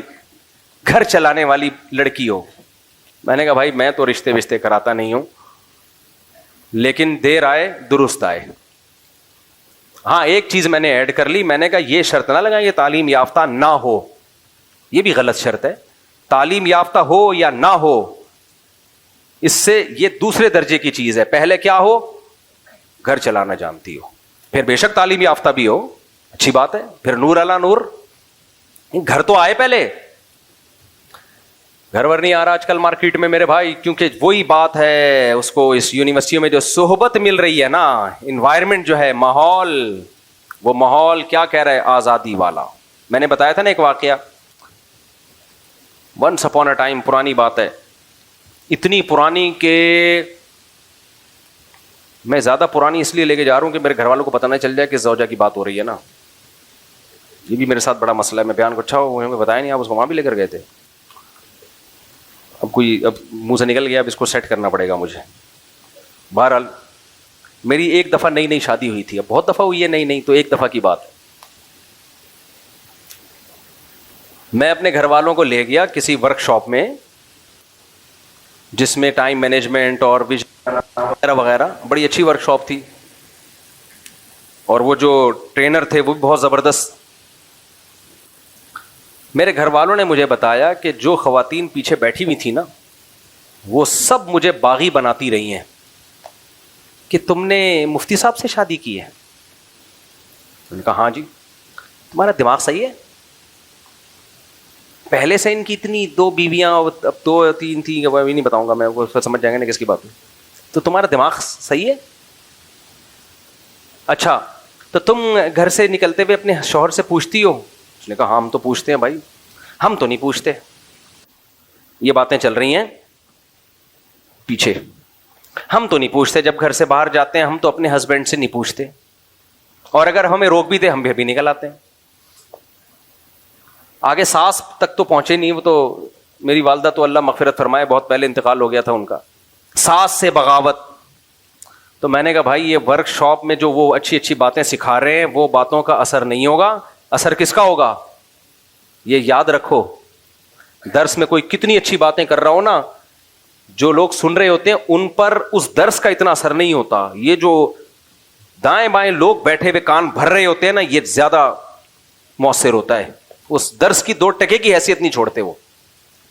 میرے گھر والوں کو اللہ جزائے خیر, انہوں نے مجھے بتا دیا کہ یہ چل رہا ہے مارکیٹ میں. مجھے بتا رہے ہیں کہ بھائی یہ, ابے بھائی یہ شادی سے پہلے آپ 100 دفعہ سمجھاؤ کہ مت کرو, جب ہو گئی ہے تو پھر کسی کو یہ کہنا کہ کیوں کی اور تمہارا دماغ خراب, یہ تو گھر توڑوانے والی بات ہے کہ نہیں ہے. پھر میں جہاں بھی گیا ہوں یہی باتیں ہیں. گھر والے, جس گھر والوں کو بھی لے کر گیا ہوں ہر دفعہ یہی کہ سب پوچھتے ہیں تمہارا دماغ خراب ہے, آپ نے کیوں کی. جب میں نے دوسری کی تو میری پہلی زوجہ کو ورغلانے کی کوشش کی, اس نے ایکسپٹ کر لیا کہ چلو ہو گئی ہے. لیکن جہاں دعوت پہ جائیں, خواتین جو بیان سن رہی ہیں ان کے علاوہ کی بات کر رہا ہوں, کہ آپ کے ہسبینڈ نے دوسری کی, آپ کو برا نہیں لگا؟ اس نے کہا لگا تھا. کیا کرتے, برداشت کیا, اللہ کا حکم ہے, اب اجازت دی اللہ نے, تو اب ہمارے ساتھ تو صحیح چل رہے ہیں تو برداشت کر لی. ہم تو کبھی بھی برداشت نہ کریں. آپ میں کوئی کمزوری ہوگی یقیناً, ورنہ میاں کا دل ایسے نہیں ہے کسی عورت کی طرف جاتا. عورت میں, حالانکہ میں چیخ رہا ہوں بھائی کوئی خرابی نہیں ہے, بس اجازت دی اللہ نے. اتنا میں جب کہیں سے دعوت پہ آتا میرے گھر میں جھگڑا ہوتا. کیوں؟ باہر کا ماحول کیا بنا رہا ہے, باغی. سمجھ میں نہیں آ رہی بات. آپ حقوق کی لائن لگا دو, محبتیں بچھا دو, آپ یہ ثابت کر دو کہ بھائی کسی سے محبت میں کوئی کمی نہیں ہوئی ہے. لیکن باہر کا جو انوائرمنٹ ہے وہ دوسری شادی والا نہیں ہے, وہ دوسری شادی کو برا سمجھنے والا ہے. وہ ماحول کیا کرے گا, خراب. میں اتنا پریشان ہوا تھا کہ یار میں کہاں, میں سعودیہ لے کے بھاگ جاؤں. تو یہ بھی ایک فائدہ ہوا ماحول سے. مجھے یاد ہے ایک دفعہ گلشن اقبال میں ہم رہ رہے تھے, تو وہاں کوئی خاتون تھیں جو سعودی عرب میں رہ کر آئی تھیں. انہوں نے گھر والوں کو بتایا تو نارمل ہے سعودی عرب میں, کوئی اتنی ٹینشن کی بات نہیں ہے. وہاں کیا ہوا, حالات بہتر ہونا شروع ہو گئے. تو یہ ساری مثالیں میں کیوں دے رہا ہوں؟ یہ سمجھانے کے لیے کہ سب سے پاورفل موٹیویشن صحبت کی ہوتی ہے. آج بہت ساری مائیں شکایتیں لے کر آتی ہیں بچوں کی, ہمارا بچہ اسلامک اسکول میں پڑھ رہا ہے, اتنا اچھا اسکول, اتنی بھاری فیس, بچہ فوش فلمیں دیکھ رہا ہے, سگریٹ پی رہا ہے. میں کہتا ہوں اسکول اسلامی ہے, سارے بچے اسلامی نہیں ہیں. پتہ نہیں کہاں کہاں سے بچے لا کے ہو سکتا ہے بٹھا دیے ہوں اور وہ آپ کے بچے کو موبائل میں چیزیں دکھا رہے ہوں. اسکول بھی دیکھا کرو کیسا ہے, آگے ماحول دیکھا کرو, اس کے ارد گرد بچے کون بیٹھے ہوئے ہیں. تبھی حتی الامکان ہم تو کہتے ہیں ہوم اسکولنگ کی طرف لے کر آؤ, لیکن پھر بچوں کو تھوڑا لڑکوں میں کھیلنے بھی دو, بیلنس کرنا ہوتا ہے نا. بالکل ہی لڑکوں سے ہٹا دو گے کہ کہیں کوئی بری صحبت نہ ملے تو پھر وہ چھوئی موئی بن جاتا ہے, پھر وہ ویسے ہی اس میں نسوانیت پیدا ہو جاتی ہے. تو اس میں بیلنس اعتدال سے لے کے چلنا ضروری ہے. تو خیر ہم اصل موضوع کی طرف جلدی سے آتے ہیں. تو میں یہ بات کر رہا تھا میرے بھائی, صحابہ کرام جیسے ہم بن نہیں سکتے, کیونکہ انہوں نے, صحابہ نے کس کی صحبت اٹھائی ہے؟ نبی کریم صلی اللہ علیہ وسلم کی. تو اس سے پتہ چلتا ہے کہ اہل اللہ کی صحبت, یا جو جتنا بڑا بزرگ ہوگا اس کی صحبت سے جو کچھ حاصل ہوتا ہے وہ کسی طریقے سے حاصل نہیں ہو سکتا. تو اس لیے ہمیشہ سے لوگ اللہ والوں سے تعلق قائم کرتے تھے, ان کی صحبت میں رہتے تھے, ان جیسا بننے کی کوشش کرتے تھے. آپ سخاوت پہ کتنے بیانات کر دو, انسان میں سخاوت پیدا نہیں ہوتی.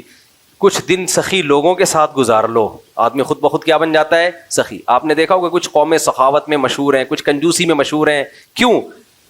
جو سخیوں میں پیدا ہوتے ہیں وہ دیکھتے ہیں باپ دادا کو خرچ کرتے ہوئے, وہ بھی سخی بن جاتے ہیں. اور کچھ ایسے ہوتے ہیں ہمیشہ ابا کو چونی اٹھنی کا حساب کرتے ہوئے دیکھا ہوتا ہے, انہوں نے ہمیشہ ابا کو دیکھا ہوتا ہے پیسوں پہ لڑتے ہوئے, تو وہ بچہ بھی کیا پیدا ہوتا ہے؟ پھر وہی لطیفہ آ رہا ہے, بہت دفعہ سنا چکا ہوں, لیکن اتنا مزہ آتا ہے, آدمی کہتے ہیں پارسل کرو یار. وہ ایک کنجوس آدمی تھا نا, اس کے بچے کہتے تھے ابو گھی چاہیے, دیسی گھی چاہیے, وہ لا کے نہیں دیتا تھا, پیسے ہوتے تھے پھر بھی نہیں لا کے دیتا تھا. تو ایک دن گھی کا ڈبہ لے آیا تو بچوں سے کہتا ہے کہ دیکھو باہر بھی چکنائی لگی ہوتی ہے نا, تو اندر ڈبہ نہیں کھولنا, پہلے باہر سے روٹی لگا لگا کے کھاؤ, تاکہ باہر کا سارا گھی کیا ہو جائے؟ ختم. وہ ڈبے, ہر کوکنگ آئل پہ بھی آپ نے دیکھا چکناہٹ ہوتی ہے. اور وہ بچے روزانہ, اس کے بھی بچے تھے کنجوس کے بچے, روزانہ روٹی ڈبے پہ رگڑ رگڑ کے کھا رہے ہیں.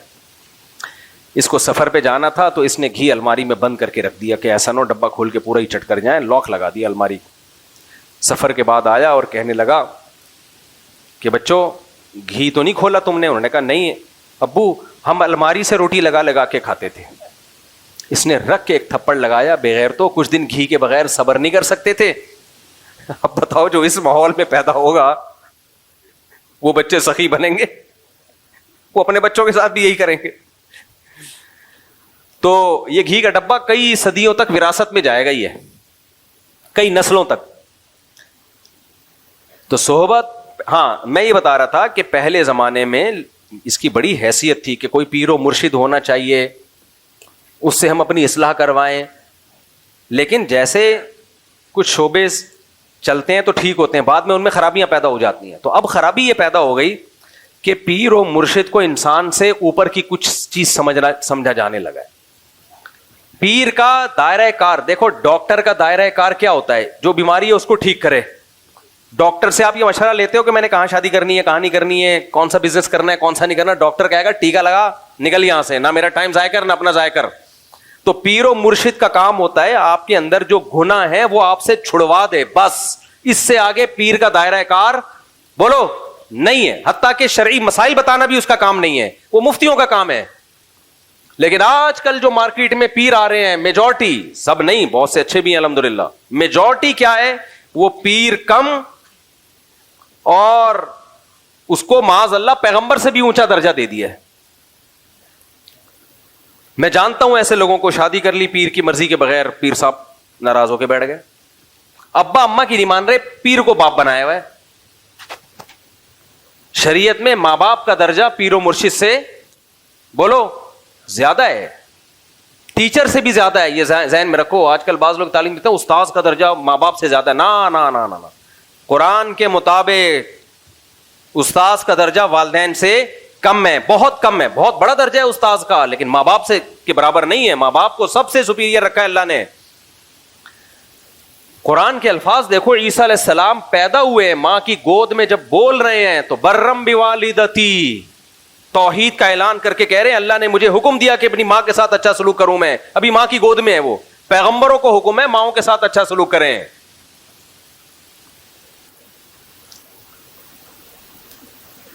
تو اور ابراہیم علیہ السلام کو دیکھو, اپنے والد سے کیسے نرم لہجے سے بات کر رہے تھے. تو اس لیے سب سے بڑا مقام, استاد سے بھی بڑا مقام کس کا ہے؟ تو پیر و مرشد کا ماں باپ جیسا مقام نہیں. اب بعض لوگ پیر و مرشد سے بیعت ہوئے, وہ پیر صاحب ان کے گھروں میں ایسا گھسے ہیں, ماں باپ کہہ رہے ہیں ہمارا بچہ ہمارے ہاتھوں سے نکل گیا بھائی,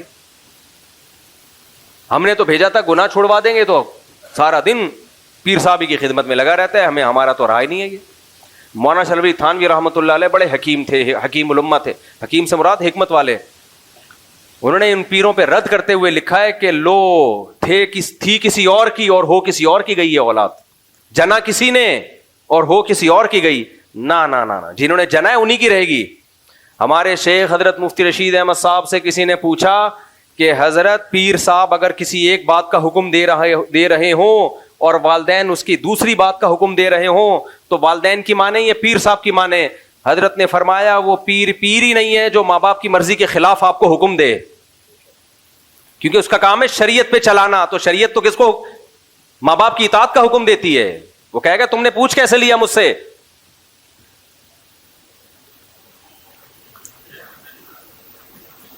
تو وہ سب کچھ ہی بن جاتا ہے. حضرت جی نے فرما دیا, تو حضرت جی جو پیر و مرشد ہیں ان کا کام اب اصلاح رہا ہی نہیں.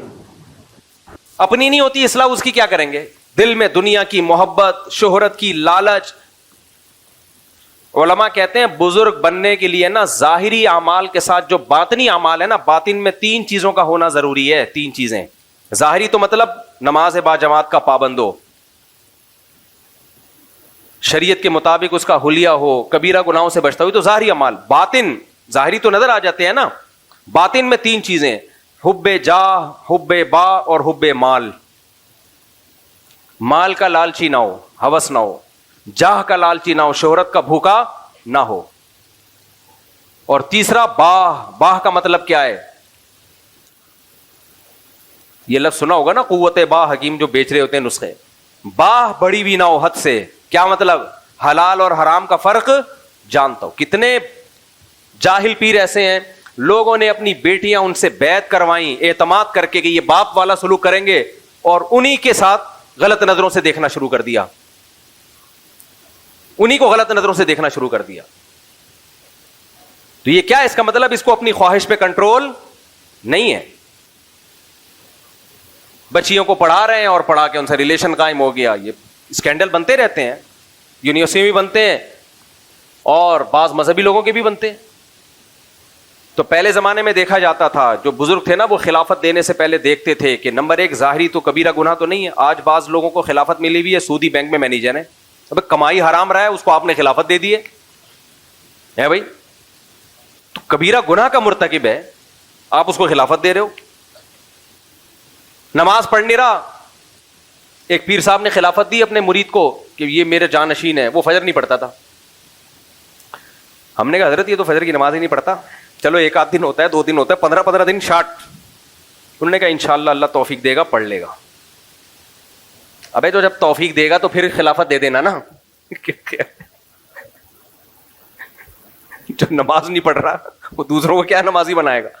یا تو کوئی شرعی عذر ہے تو وہ پیش کرے بھائی, کوئی شرعی عذر ہے. تو یہ تو ظاہری اعمال ہے. اور باطن میں شہرت کا بھوکا نہ ہو, دنیا کو مسافر خانہ سمجھتا ہو. دل میں یہ ہو اس کے, دنیا جس کے پاس دولت ہے تو یہ مطلب نہیں کہ دنیا کو مسافر خانہ نہیں سمجھتا. سلیمان علیہ السلام کے پاس تو بے پناہ لگژری لائف تھی, مگر پھر بھی دنیا کو کیا سمجھتے تھے؟ مسافر خانہ. میرے شیخ و مرشد حضرت مفتی رشید احمد صاحب کے پاس بہت لگژری لائف تھی. آپ کی ایسی خوبصورت گاڑی کویت کے شہزادے سے خریدی تھی آپ نے. کوئی ان کی زندگی دیکھ کے کہتا کہ یہ تو معاذ اللہ عیاش ہیں, لیکن ہم ان کی صحبت میں رہے, پتہ ہے کہ ان کے دل میں دنیا کی محبت نہیں تھی. وہ دنیا کو مسافر خانہ, مسافروں میں بھی تو کوئی بزنس کلاس میں سفر کرتا ہے, کوئی اکانومی میں سفر کرتا ہے. کہتے ہیں بھائی جب اللہ نے پیسہ دیا تو بزنس کلاس میں سفر کرو, اچھی گاڑی رکھو. محبت نہیں تھی دل میں. محبت کا پتہ کیسے چلتا ہے؟ اب آپ کہو گے پتہ کیسے چلے گا؟ پتہ ایسے چلے گا, چھن جانے پہ غم کتنا ہوتا ہے. ہمارے حضرت کے لاکھوں روپے ڈوب گئے ایک بزنس میں, کہتے ہیں میرے دل پہ ایک بال نہیں آیا. اور جب الائنس والوں کا ایک بزنس ہوا تھا تو بہت سے لوگ ہارٹ اٹیک سے مر گئے تھے. حضرت نے ان کا نام رکھ دیا تھا شہدائے الائنس, یعنی ان کا پیسہ ڈوبا اور شہید ہو گئے.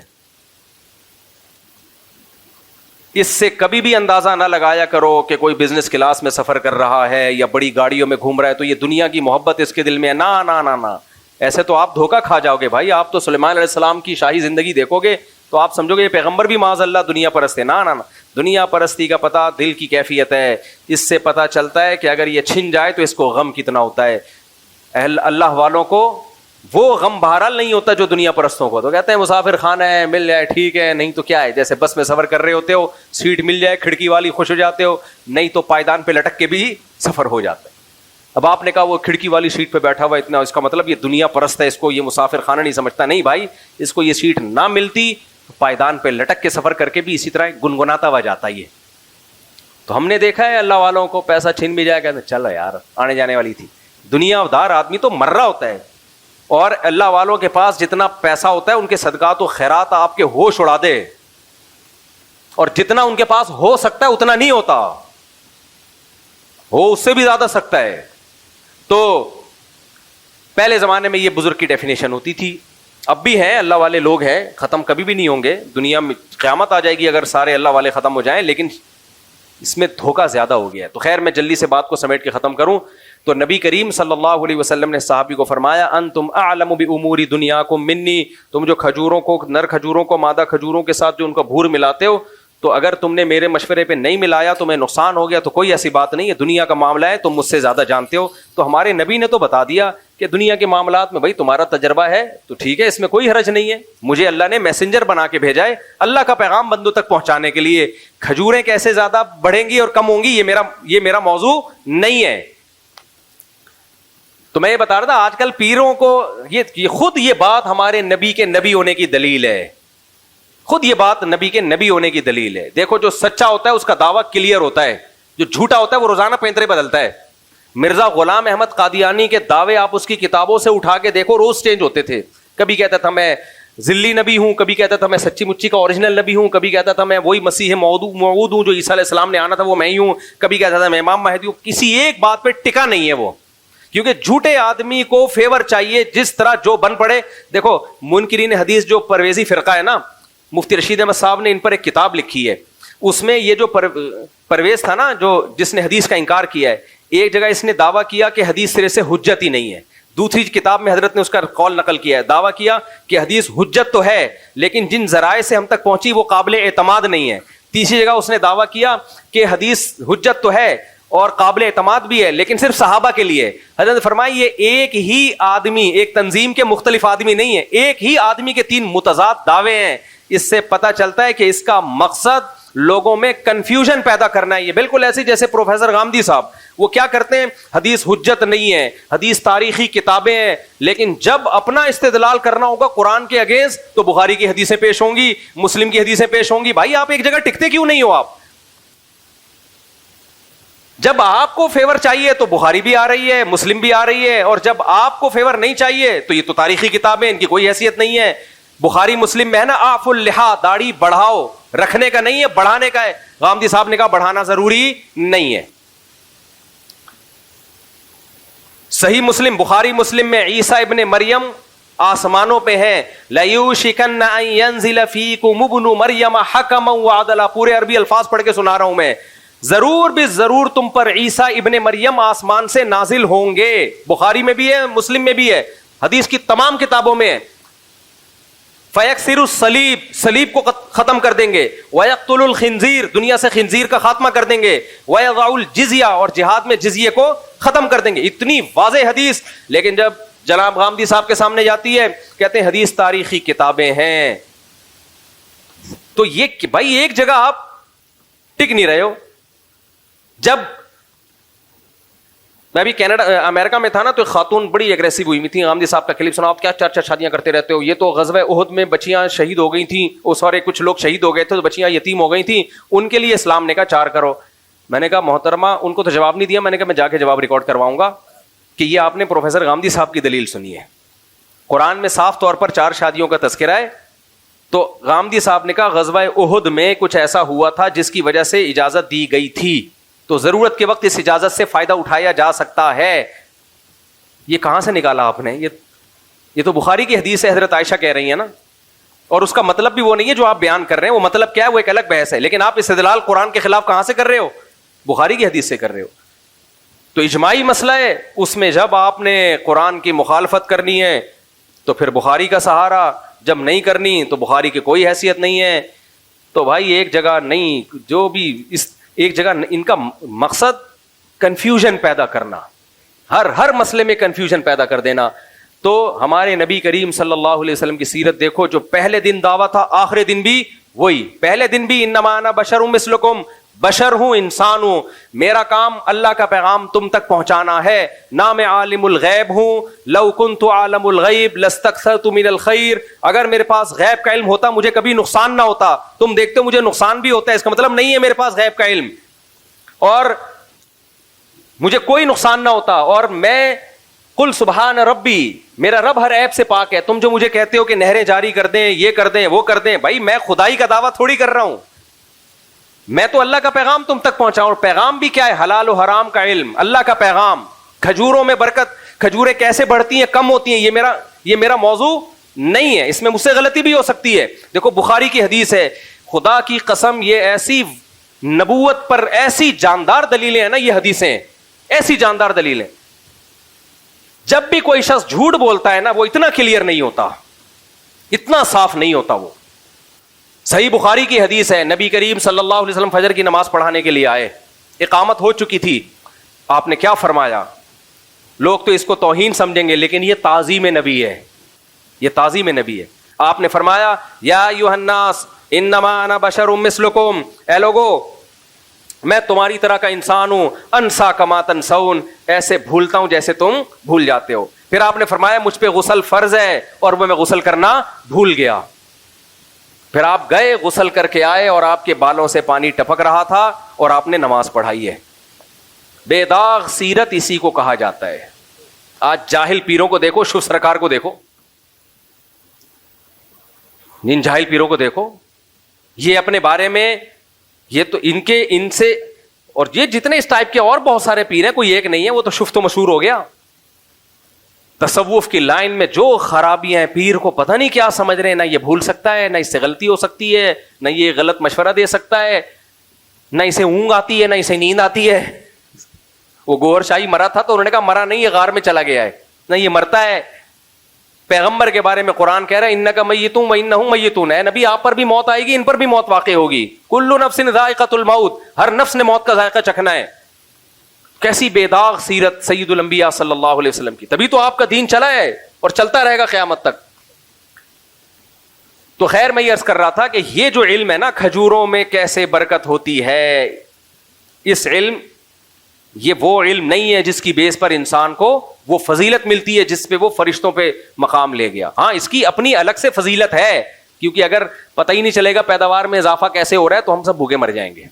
لیکن یہ جو انسان کو, ایک چھوٹی سی مثال دوں نا, میں اکثر واقعہ سناتا ہوں. ایک آدمی, ایک مولانا صاحب تھے, وہ کشتی میں بیٹھے تو انہوں نے ملا سے پوچھا کہ تم نے دین کا علم حاصل کیا؟ انہوں نے کہا نہیں. انہوں نے کہا کمبخت, تو نے آدھی زندگی برباد کر دی اپنی.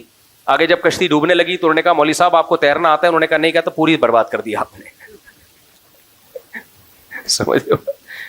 تو اس علم کی اہمیت کا انکار نہیں ہے. میڈیکل سائنس کا علم بھی ضروری ہے, کھجوریں کیسے زیادہ پیداوار, زراعت کا علم بھی ضروری ہے, لیکن میرے بھائی جو فضیلت جس بیس پہ ملے گی وہ علم ہے جو پیغمبروں کے پاس ہوتا ہے. اور آج کل وہ علم مارکیٹ سے کیا ہو رہا ہے, شارٹ. ڈاکٹر انجینئر بنانے پہ پورا زور لگایا ہوا ہے, اور حلال و حرام کا طہارت تک کے مسائل نہیں آتے. تبلیغ والے ایک دفعہ گئے تو انہوں نے کہا, یونیورسٹی کے طالب علم نے پوچھا کہ غسل کے کتنے فرض ہیں؟ اس نے کہا 3 فرض ہیں. یہ بڑے خوش ہوئے کہ چلو یار کون کون سے, کہنے تولیہ, صابن اور بالٹی. خواتین کو حیض و نفاس کے مسائل معلوم نہیں ہیں, مردوں کو نماز کے مسائل معلوم نہیں ہے, سدا صاحب کب واجب ہوتا ہے, زکوٰۃ کب فرض ہوتی ہے, رمضان کا روزے کے حکام کیا ہیں, حج کے حج میں جا کے ایسے ایسے کام الٹ پٹانگ قسم کے کر رہے ہوتے ہیں, آدمی حیران ہوتا ہے بھائی یہ کیا کر رہے, تھوڑا سا تو پڑھ لیتے. تو ایک علم وہ ہوتا ہے جو اللہ تک پہنچنے کا ذریعہ ہے. پھر اچھا انسان کسے کہتے ہیں اللہ کی نظر میں, اچھا توحید کیا ہے یہی نہیں پتا بہت سے لوگوں کو, الہ کسے کہتے ہیں, معبود کسے کہتے ہیں. تو اس لیے میرے بھائی تھوڑا سا اس علم کو بھی کیا کر لو, تھوڑا سا اس کو بھی ٹائم دے دو. اللہ سمجھنے کی عمل کی توفیق عطا فرمائے. وما علینا الا البلاغ.